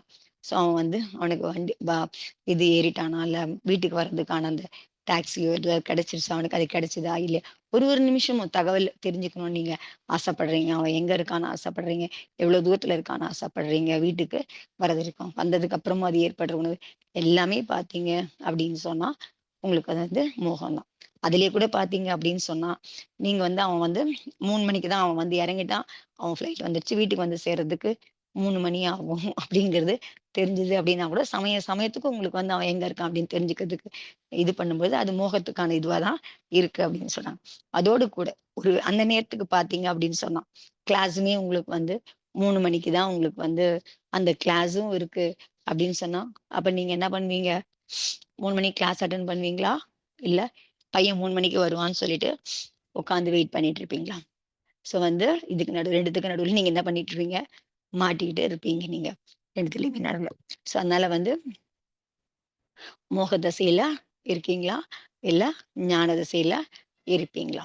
ஸோ இங்க அப்படியே வந்தீங்க அப்படின்னா கூட, கிளாஸ்க்கு போறதுக்கு மகராஜ் இருக்காரு, போறோம் அப்படின்னு சொன்னா கூட, அப்படியே போனா இங்க வந்துரும். உங்களுக்கு வந்து அந்த தகவல் நிமிஷம் நிமிஷம் கிளாஸுக்கு போனீங்க அப்படின்னா கூட, பையன் இங்க வந்துட்டான், இங்க வந்துட்டான், இங்க வந்துட்டான்.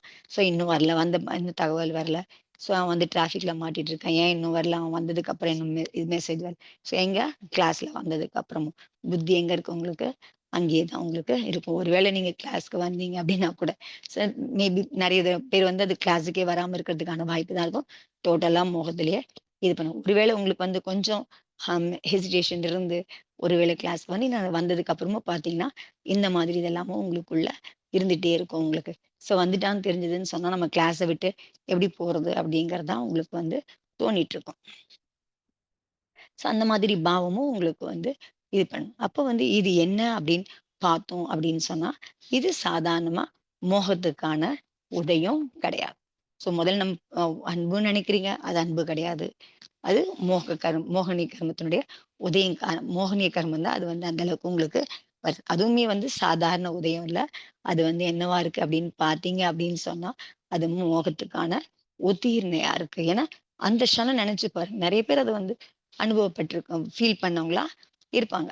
ஸோ அந்த அந்த நிமிஷம் அவ்ளோ பரபரப்பு, அந்த உணர்வு பெருக்கு இருக்கிறது அப்படிங்கிறது ஒரு சாதாரண அன்போ, இல்ல வெறும் சாதாரண மோகினி கர்ம உதயமோ இல்ல. அது என்னவா இருக்கு அப்படின்னு பார்த்தோம்னா, மோகத்தினுடைய உத்தீர்ணையா அது வந்து இருக்கு. அப் அப்ப அது காரணமா, அந்த மோகத்துடைய உதீர்ண காரணமா நாம என்ன பண்றோம் அப்படின்னு சொன்னா, நம்மளுடைய ஞான நிலை, ஆத்மாவுக்கான அந்த ஞான சுபாவம் இருக்கு இல்லையா? அத வந்து நம்ம என்ன பண்றோம், ஞான திசைய நம்ம என்ன பண்றோம் அப்படின்னு சொன்னா, மதிக்காம பண்றோம் அப்படிங்கிறது தான். ஸோ இந்த மாதிரி உணவு பெருக்கல இது பண்ணும்போது, சிக்கும்பொழுது, அந்த அளவுக்கு ஃபீல் பண்ணோம் அப்படின்னு சொன்னா, அப்ப அது என்னவாகுது அப்படின்னு சொன்னா, தன்னுடைய ஞான திசைய நம்ம வந்து மதிக்காம இருக்கும் அப்படிங்கிறதான். மதிக்க முடியாம போயிடுது அப்படிங்கிறதான். ஸோ நம்ம நம்முடைய ஞான திசைக்கு நம்ம மதிப்பு மோக திசையில விழுகும் பொழுது, நம்மளால நம்முடைய ஞான திசைக்கு மதிப்பு குடுக்க முடியாம போயிடுது அப்படிங்கிறதான். அதுதான் சொல்றாங்க, உங்களுக்கு வந்து அந்த அந்தரங்கத்துல புருஷார்த்தம் பண்றது அப்படிங்கிறது இங்க தான் பண்ண முடியும் அப்படிங்கிறதான். ஸோ அதனால கர்மத்துடைய உதவியில வந்து எப்படியும் வந்து பார்த்தீங்கன்னா வந்து மோகி ஆயிர்றோம். இல்ல ராகியா, துவேஷியா பண்ணி நம்ம உடனே வந்து கர்மத்த வந்து எதுல பண்றோம்? ஆத்மாவுல பந்தம் பண்றோம் அப்படிங்கிறதாம். ஸோ அதனால புருஷார்த்தம் பண்ண வேண்டிய உயிர் வந்து பார்த்தீங்க அப்படின்னு சொன்னா, புருஷார்த்தத்த எங்க பண்றாங்க அப்படின்னு பார்த்தோம்னா, அகத்துல தான் ஆத்மாக்குள்ள தான் அந்த புருஷார்த்தத்த அகத்துல தான் அத வந்து பண்றாங்க. ஸோ அது எந்த மாதிரி புருஷார்த்தம் பண்றாங்க அப்படின்னு சொன்னா, நான் எனக்குள்ள மோகம் ஏற்படாம இருக்கணும் அப்படிங்கிற மாதிரி புருஷார்த்தம் பண்றாங்க. எனக்குள்ள மோகம் உற்பத்தி ஆகக்கூடாது. ராகம் உற்பத்தி ஆகக்கூடாது. அப்படிங்கிற மாதிரி புருஷார்த்தம் பண்ணணும் அப்படிங்கிற மாதிரி புருஷார்த்தம் பண்றாங்க. அந்த மாதிரி. அப்ப அத வந்து அதுக்குள்ள அந்த முதல்ல வந்து அதுக்கான புருஷார்த்தம் பண்றது. ஸோ யார் அத ஜெயிக்கணும்னு நினைக்கிறாங்களோ, அவங்க அகத்துல தான் இந்த மாதிரி புருஷார்த்தம் பண்றாங்க அப்படிங்கிறதான். நீங்க எவ்ளோ விஷயங்கள் உங்கள சுத்தி அவ்ளோ விஷயங்கள் வந்து நோக்கர்ம விஷயங்கள சேகரிச்சு வச்சிருக்கீங்க. ஸோ அவ்ளோ விஷயங்களும் உங்களுக்கு வந்து எவ்வளோக்கு எவ்வளோ விஷயம் நீங்க வந்து உங்கள சுத்தி நெறைய சேகரிச்சு வைக்கிறீங்களோ, அவ்வளவுமே உங்களுக்கு என்ன ஆகுது அப்படின்னு சொன்னா, அது மோகத்துக்கான காரணமா, ராகத்துக்கான காரணமா துவேஷத்துக்கான காரணமா இருக்கு அப்படிங்கிறத புரிஞ்சுக்கணும் அப்படிங்கிறதுதான். ஸோ இதிலிருந்து விடுபடணுன்றவங்க முயற்சி பண்றவங்க எங்க பண்றாங்க? அகத்துல தான் பண்றாங்க. என்ன மாரி புருஷார்த்தம் பண்றாங்க? எனக்கு மோகத்த உற்பத்தி ஆகாம இருக்கணும். அப்ப மோகத்த உற்பத்தி ஆகாம இருக்கணும்னா, என்ன சுத்தி நான் இவ்வளவு சேர்த்து வச்சேனே எப்படி எனக்கு மோகம் உற்பத்தி ஆகாம இருக்க முடியும்? ஸோ அப்ப அதையும் நம்ம பார்த்துக்கிட்டு, அது இருந்தும் அப்ப அதனால சேர்த்து வைக்கிறதும் நெறைய இருக்க இருக்க மோகமும் அதிகமா இருக்கும் அப்படிங்கிறதுதான். ஆ. ஸோ அதனால வந்து, நீங்க வந்து மோகம் பண்ணல அப்டின்னா கூட, உங்களுக்குள்ள எதிர அந்த பொருள் வந்தது அப்டின்னு சொன்னா, உடனே உங்களுக்கு வந்து விகல்பம் ஏற்படும் அப்டிங்கிறது தான். ஸோ அந்த பொருள் வந்ததுன்னாவே உங்களுக்கு வந்து ஏற்படுறதுக்கான வாய்ப்பு வரும். நீங்க சாதாரணமா இருந்தா உங்களுக்கு அது தோணாமயே இருக்க முடியும். ஆனா அது இது வந்ததுன்னு சொன்னா, வஸ்து வந்ததுன்னு சொன்னா, அது உங்களுக்கு எதிர வந்தது, அந்த பொருள் வந்தது அப்டின்னு சொன்னா, உடனே உங்களுக்கு வந்து என்னாகும்? ஒரு விகல்பம் வந்துரும். அந்த விகல்பம் வந்து பார்த்தீங்கன்னா, அது உங்களுக்கு கர்ம பந்தத்துக்கான காரணமா இருக்கும் அப்படிங்கிறது தான். ஸோ அதனால அத புரிஞ்சுக்கணும் அப்படிங்கிறது தான். ஸோ அதனால தான் வந்து எவ்வளோக்கு எவ்வளோ வந்து புறப்பொருள்களோட நீங்க வந்து சேர்த்து வச்சிருக்கீங்களோ, உங்களுடைய தொடர்பு இருக்குதோ, அவ்வளோக்கு அவ்வளோ உங்களுக்கு வந்து சங்கல்ப விகல்பம் ஏற்படும் அப்படிங்கிறது தான். ஸோ எவ்வளோக்கு எவ்வளோ சங்கல்ப விகல்பம் ஏற்பட்டுட்டே இருக்கோ, அப்ப வந்து என்ன ஆக முடியாது? ஸோ புறப்பொருள் தான் வெளியில நெறைய இருக்கு உங்களுக்கு. ஏற்பட்டதுக்கான காரணமான அந்த பொருள்லாம் நெறைய இருக்கு உங்களுக்கு. ஸோ அது காரணமா உங்களுக்கு விகல்பம் அதிகமா ஏற்பட்டுட்டே இருந்தது அப்படின்னு சொன்னா, அதுல பட்டு பட்டு சங்கல்ப விகல்பம் ஆயி ஆயி உங்களுக்கு என்ன ஆகும் அப்படின்னு சொன்னா, உங்களால ஆத்மாவ பத்தின தியானம் பண்ண முடியாம போயிடும். ஏன்னா அவ்ளோ மோகவயப்பட்டு போயிடுவீங்க. அது மேலேயே உங்களுக்கு புத்தி போக ஆரம்பிச்சுன்னா, அதிலேயே மூழ்கி மூழ்கி ஆத்மா பத்தின தியானமே பண்ண முடியாம, உங்களுக்கு என்ன தியானம் தான் இருக்க முடியும்? ஆழ்த்துற தியானம் தான் உங்களுக்கு வந்து இருக்க முடியும் அப்படிங்கிறது தான். ஸோ அதனால வந்து மனச வந்து ஆத்துற தியானத்துக்கு தப்பிச்சுக்க வைக்கணும் அப்படின்னா, சங்கல்ப விகல்பம்ல இருந்து நீங்க வந்து உங்கள வந்து விலக்கி வச்சுக்கணும் அப்படின்னு சொன்னா, உங்க மனச வந்து அ நிশ্চিந்தையா, அதாவது அ கவலைலாம் இல்லாம, எந்த விதமான இதுவும் இல்லாம வ தப்பி அதிலிருந்து தப்பிச்சுக்கணும் அப்படின்னு சொன்னா, அப்ப வந்து உங்களுக்கு வந்து ஆம் அது மாரி அப்ப கர்ம உதய சமயத்துல உங்க ஞான திசைக்கு வந்து எந்த விதமான விகாரமும் ஏற்படாம இருக்கணும் அப்படின்னு சொன்னா, அப்ப நீங்க வந்து என்ன பண்ணணும், அந்தரங்கத்துல இந்த மாதிரி புருஷார்த்தம் பண்ணணும். வெளியிலயும் பார்த்தீங்கன்னா, இந்த மாதிரி நெறைய இதோட ஈடுபடுத்திக்கிறதையும் குறைச்சுக்கணும் அப்படிங்கிறது.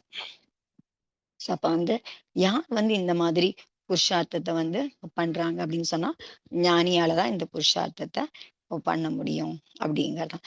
யார் ஞானியா இருக்காங்களோ, அவங்க வந்து அவங்க தான் இந்த மாதிரி அ புருஷார்த்தத்த பண்ண முடியும் அப்படிங்கிறது தான். ஸோ அப்ப வந்து ஞானி ஆகப் போறாங்க. இல்ல கொஞ்சம் ஞானம் ஆம் தோடி அவங்க ஞானமும் இல்ல அப்படின்னு சொன்னா, ஞானியா ஆகப் போறாங்க. அவங்களுமே வந்து இந்த புருஷார்த்தத்த ஆரம்பிச்சவங்களா இருப்பாங்க அப்படிங்கிறது தான். ஸோ அப்ப எப்போ வந்து இந்த புருஷார்த்தம் உள்ளுக்குள்ள இருந்து ஏற்படுதோ, அப்ப வந்து பார்த்தீங்கன்னா, அவங்களுக்கு வந்து வெளியில பார்க்குறாங்க இல்லையா? வெளியில பார்க்கும்பொழுது, அவங்க பார்த்து அவங்களுக்கு வந்து அவங்களுக்கு கொஞ்சம் புரிஞ்சுக்க ஆரம்பிச்சுப்பாங்க. அந்த நிலைகள் அவங்களுக்கு வந்து புரிய ஆரம்பிக்கும். யார் இந்த புருஷார்த்தத்த அந்தரங்கத்துல பண்றாங்களோ. என்ன புரிய ஆரம்பிக்கும்? எல்லாமே வெளியில பார்க்கலாம். பார்க்கும்போது அவங்களுக்கு என்ன எல்லாம் தெரியும். அவங்களுக்கு என்னன்னு தோணும் அவங்களுக்கு. இது எல்லாமே மோகத்தோட மகிமை, ராகத்தோட மகிமை. இந்த எல்லா ஆத்மாவிலும் வந்து பார்த்தீங்கன்னா, ஏன் வந்து இது ஞானத்திலிருந்து விலகி இருக்கு அப்படின்னு சொன்னா, இது எல்லாமே வந்து பார்த்தீங்கன்னா, எல்லாம் மோகத்துல மூழ்கி இருக்கிறதுக்கு காரணமா தான், அதுல ரொம்ப சிக்கி இருக்கிறதுனால தான், அதால ஞானத்திலிருந்து விடுபட்டதா, ஞானம் இல்லாததா இருக்கு அப்படின்னு. அப்போ ஒரு ஒரு மனுஷனுமே பார்த்தீங்கன்னா, ஒண்ணுக்கு அப்புறம் ஏதாவது ஒரு வேலையில ஈடுபட்டுட்டே இருக்காங்க. நம்மள சுத்தி பார்க்குறோம். நம்ம அந்த மாரி நெறைய பார்க்குறோம் இந்த மாரி. ஏன் சொன்னா அவங்களுக்கு வந்து இதுலயே அவங்க வாழ்க்கை பூரா அவனால எந்த செயலும் செய்யாமயே கொஞ்ச நாள் கூட இருக்க முடியாது. இந்த வேலை முடிஞ்சா அடுத்த வேலை, அடுத்த வேலை முடிஞ்சா அடுத்த வேலை, அடுத்தடுத்து ஏதாவது செஞ்சுட்டே இருக்காங்க. அப்ப அவங்களுக்கு வந்து என்ன ஆகும் அப்படின்னு சொன்னா, அவங்களுக்கு போரே இல்லாம இருக்கும். ஏன்னா அவங்களுக்கு வேலை இல்லாம இருந்ததுன்னா, அவங்களுக்கு போர் அடிச்சுரும் அவங்களுக்கு.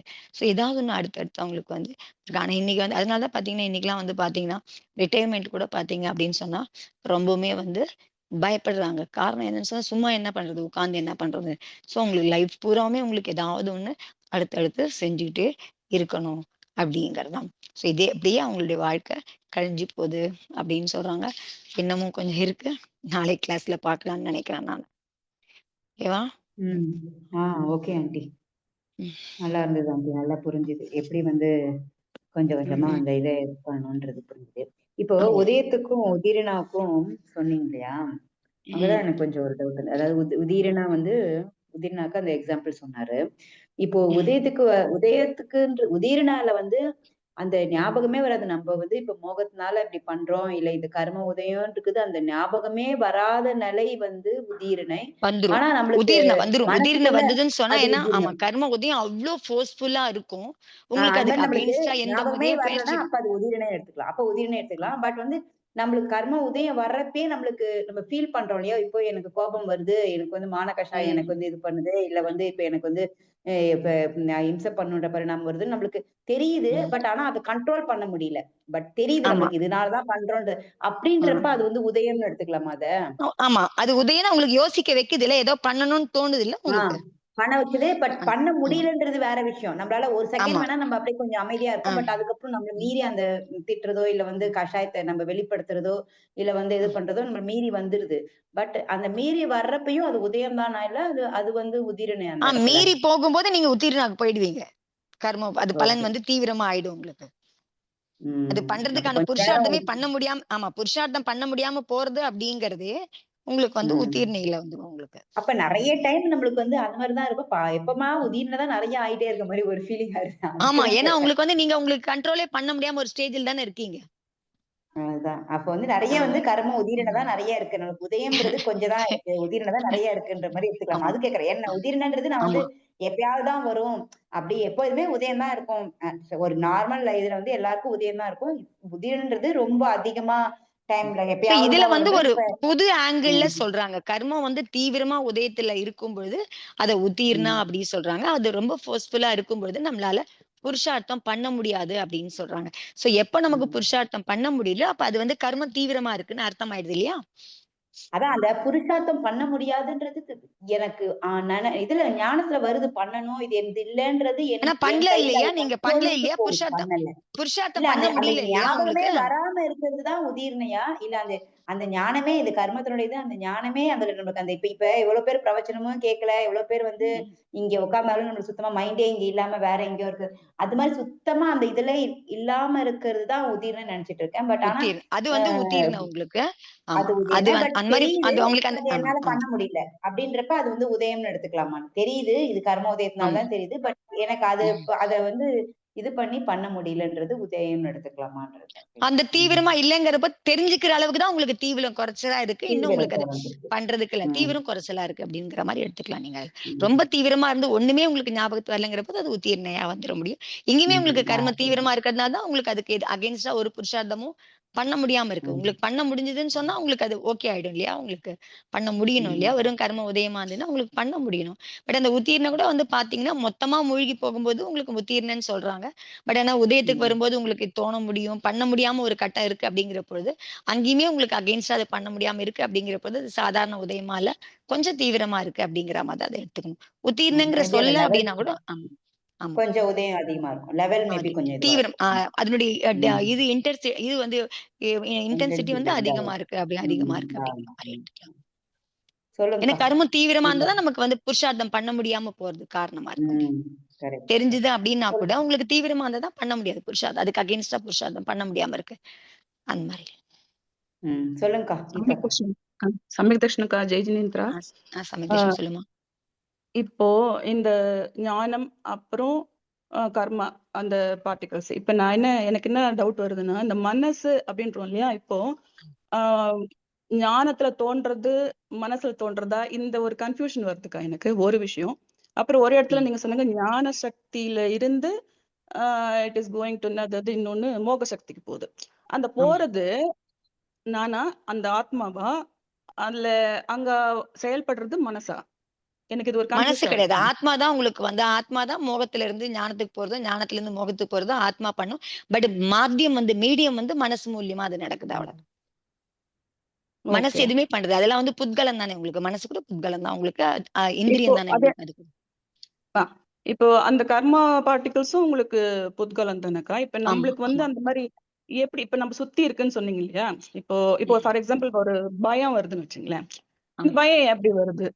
ஏதோ ஒரு ஆமா. விஷயத்துக்கு நான் பயப்படுறேன். அப்பன்னா அது எப்படி ஆமா. வருது? நான் நான் தானே பயப்படுறேன். அது அதிர்வு ஏற்படுதுல்ல. அப்படியே இப்ப நானே ஆமா, பேசணும்னு வச்சுக்கங்களேன். ஆத்மா தான் உதறுது. பயப்படுது. உங்களுக்கு ஆத்மாக்குள்ள தான் நடக்குது. அந்த பயம்லாம் ஏற்படல. ஆத்மாக்கு தான் நடக்குது. ஆனா நீங்க மனசுல உங்களுக்கு பயம் வருது. நீங்க மனசு மூலியமா அத தெரிஞ்சுக்கிறீங்க. இந்திரியம் மூலியமா உங்களுக்கு தெரியுது நான் பயப்படுறேன் அப்படிங்கிறது. பட் நடக்குறதான விவரம் வந்து உங்களுக்கு எல்லாமே உங்களுக்கு வந்து நடக்கிறதெல்லாம் உங்களுக்கு ஆத்மால நடக்கிறது தான் அதெல்லாம். ஆத்மா காரணமா தான் நடக்குது. ம். மனசு மூலியமா நடக்குது உங்களுக்கு. இந்திரியம் மூலியமா நடக்குது. நீங்க பார்க்கிறேன்னு சொல்றீங்க. எது மூலியமா பார்க்குறீங்க? கண்ணு மூலியமா பார்க்குறீங்க. சோ தாட் ம். ப்ராசஸும் அந்த மாரி மனசு நடக்கிறது அவ்வளவுதான். பட் ஆனா ம். அதாவது இந்த மனசு மூலியமா அது நடக்கு அப்படின்னா கூட நடத்தி வைக்கிறது யாருன்னு பார்த்தீங்கன்னா, அது ஆத்மா தான் பண்ணுது அத. ம். சோ இப்ப நம்ப பாக்குறது, கேட்கறது இதுக்கெல்லாம் நம்மளுக்கு வந்து இந்திரியங்கள் இருக்கு. இது கண்ணுக்கு தெரியாத இந்திரியத்தினால உணர்றதெல்லாம் இந்த பயம் இதெல்லாம் வந்து மனசு மூலமா மனசு வருது. மூலியமா. ஆமா. மனசு அதுவும் அப்படியே அத்தீந்திரியங்கிறதும் நம்ம பார்க்காம இருக்கோம். பட் ஆனா அதுவுமே வந்து உங்களுக்கு புத்கலம் தான் உங்களுக்கு. அது கூட மனசு கூட உங்களுக்கு புத்கலம் தான். அதுவே ஆமா. அது மனசு மூலியமா நீங்க வந்து அந்த தாட் ப்ராசஸ் நடக்குது. பட் ஆனா அத செய்ய வைக்கிறது யாருன்னு பார்த்தீங்கன்னா, உங்களுக்கு ஆத்மா தான். உங்களுக்கு ஞானம் விஷயம் பூரா உங்களுக்கு வந்து பண்ண வைக்கிறது பூரா உங்களுக்கு வந்து பார்க்கணும்னு சொல்றதோ, இல்ல கேட்கணும்னு சொல்றதோ, இல்ல பயப்படணும்னு சொல்றது எல்லாமே உங்களுக்கு வந்து கர்ம உதயத்துக்கு வரும்போது ஆத்மால ஏற்படுற பிரதிபலிப்பு காரணமா, அதுல ஏற்படுறது தான் உங்களுக்கு வந்து அத பத்தி திருப்பி உங்களுக்கு சொல்லும். நீ குரோதம் பண்ணுன்னு சொல்றதோ, இல்ல நீ கோவப்படுறதோ, இல்ல இது பண்றதோ, பயப்படுறதோ எல்லாமே உங்களுக்கு வந்து ரிஃப்ளெக்ஷன் தான். உங்களுக்கு கர்ம உதயம் காரணமா உங்க ஆத்மால ஏற்படுற அதுக்கான பிரதிபலிப்பா உங்களுக்கு ஏற்படுறது அந்த இதுதான் உங்களுக்கு அதுல மனசுல தோன்றது. பயம் ஏற்படுறதோ, இல்ல உங்களுக்கு அதெல்லாம் ஏற்படுறது. இப்போ எனக்கு வந்து இப்போ ஒரு பழைய விஷயத்துல ஏதோ ஒரு விஷயத்துல எனக்கு அந்த கர்ம உதயத்துக்கு வருதுன்னு வச்சுக்கோங்களேன். அப்ப ம். எனக்கு ஒரு அழுகை வருதுன்னு வச்சுக்கோங்க. ஏதோ ஒரு விஷயத்துல ஒரு துக்கமோ, ஏதோ ஒரு அழுகையோ வருதுன்னா, அப்ப நான் வந்து அடங்கு போதும். சும்மா என்னத்துக்கு அழுதுன்னு இருக்க? வா அடுத்த வேலைய பண்றேன்னு சொல்ற விஷயம் யார் சொல்றது அது? அதுவும் எனக்கு ஆத்மா 2 தான் குரல் கேட்கிற மாரி இருக்கு. அதுவும் அதுவும் ஆத்மா தான் ஆத்மா. சொல்லும் உங்களுக்கு. ஆமா. ஆத்மா சொல்லுச்சுன்னு ஏன் சொன்னா, உங்களுக்கு வந்து அப்ப வந்து ம். அந்த மோகினிய கர்மம் வந்து அதனுடைய இது இருக்கு இல்லையா? சக்தி இருக்கு இல்லையா? அது கொஞ்சம் ம். சயோபசமத்துல இருக்கும் பட்சத்துல, அந்த ம். ஆத்மாவுக்கு தோணும். நம்ம திருப்பி திருப்பி இந்த கர்மத்துக்கிட்ட சிக்கிக்க கூடாது அப்படிங்கிறது, இதுக்கு கொஞ்சம் ஞானம் சயோபசமா இருந்தது. ஞானத்துக்கு அதுக்கு தெரிஞ்சது அப்படின்னு சொன்னா, நம்ம திருப்பி இந்த வலையில சிக்கிக்க கூடாது அப்படின்னு ஆத்மா நினைச்சது அப்படின்னு சொன்னா, அதுக்கு அந்த ஞானம் வந்தது அப்படின்னு சொன்னா, அப்ப அது சொல்லும். நீ இந்த மாரி மாட்டிக்காத, வெளியில வா அப்படிங்கிறது. அதுவும் உயிர் தான் சொல்லும். ஆத்மா தான் சொல்லும். அது மனசு கிடையாது ஆனா. எதுவும் எதுவுமே அங்க மனசு அறிவுரை கிடையாது. பண்றது வந்து மனசு கிடையாது. கிடையாது, கிடையாது. சோ மனசு மூலியமா நடக்குது அந்த விஷயம். ஆனா ம். செய்ய வைக்கிறது வந்து உங்களுக்கு ஆத்மா தான். அதே மாரி அந்த உணர்றதும் ஆத்மா தான். ஆ ஆத்மா நீங்க நினைக்கிறீங்க மனசுல ஃபீல் பண்றேன்னு நினைக்கிறீங்க. ஆ. மனசு மூலியமா ஃபீல் ஆகுறது வந்து ஆத்மா தான் மனசு மூலியமா அதனுடைய இது பண்ணிக்குது அப்படிங்கிறது. அதனால எல்லாமே தான் அது கர்மத்த கட்டிக்குது. ம். ஆமா. ம். அதனால திருப்பி பந்தம் பண்ணிக்குது அது. நீங்க ம். பாக்குறது கூட சொன்னா கண்ணு தான் பாக்குது ஆக்சுவலா. யார் ம். பாக்க வைக்குதுன்னு பாத்தீங்கன்னா, உங்களுக்கு ஆத்மா தான் உங்களுக்கு வந்து இத பாருன்னு சொல்றதோ, பாக்க வேணான்னு சொல்றதோ, ஆத்மாவுடைய ம். விஷயம் தான் அது உங்களுக்கு. அது ம். பாக்கணும்னு சொன்னா நீங்க அந்த கண் பாக்க போகுது. நீ பாக்க வேண்டாம் கண்ண முடிக்கும்னு சொன்னா அது கண்ண முடிக்கும். எவ்வளவு வொண்டர்ஃபுல்லா இருக்கு. அப்படியே புரியும்போது அது அப்படியே ஒரு மாதிரி ஆகுது எனக்கு. அ, ம். கண்டிப்பா. ஏன்னா பாப்பா புரிதல் ஐயோ! தான் முக்கியம்ன்றாங்க. அதுக்கு தான் சொல்றாங்க. ம். புரிஞ்சுக்கிட்டோம் அப்படின்னு சொன்னா, நமக்கு வந்து இதெல்லாம் வந்து ஈஸியா பண்ணிக்க முடியும் அப்படின்னு சொல்றதுக்கு அது காரணம் அதுக்கு தான். ஒண்ணுமே இல்ல அப்ப லைஃப். ஒண்ணுமே இல்ல. சும்மா அப்படியே அவ்வளவுதான். ஆ ஆமா. ம். லைஃப் எதுவுமே அதுதான் கிடையாது. உண்மை. சம்சாரி ஆ, லைஃப்ங்கிறது ஒண்ணுமே கிடையாது அப்படிங்கிறது தான். நாம தான் அத ரொம்ப தூக்கி வச்சுட்டு இருக்கோம் அப்படிங்கிறது தான். ஆ. இல்ல? ஆமா. அப்பா! ம். ரொம்ப தேங்க்ஸ்க்கா. ரொம்ப நல்லா இருந்தது. ம். தேங்க் யூ அக்கா. ஓகேப்பா. ஓகேக்கா. Okay aunty. Thanks aunty. ஆ நாளைக்கு பார்க்கலாம் ஆண்டி. பார்க்கலாம். சமய ஓகேப்பா. கிருஷ்ண மேல இருந்து ஜெய் செம்மை கிருஷ்ணா ஜெனேந்திரா. ஜெய் ஆ. கணேந்திரப்பா. ம். ம்.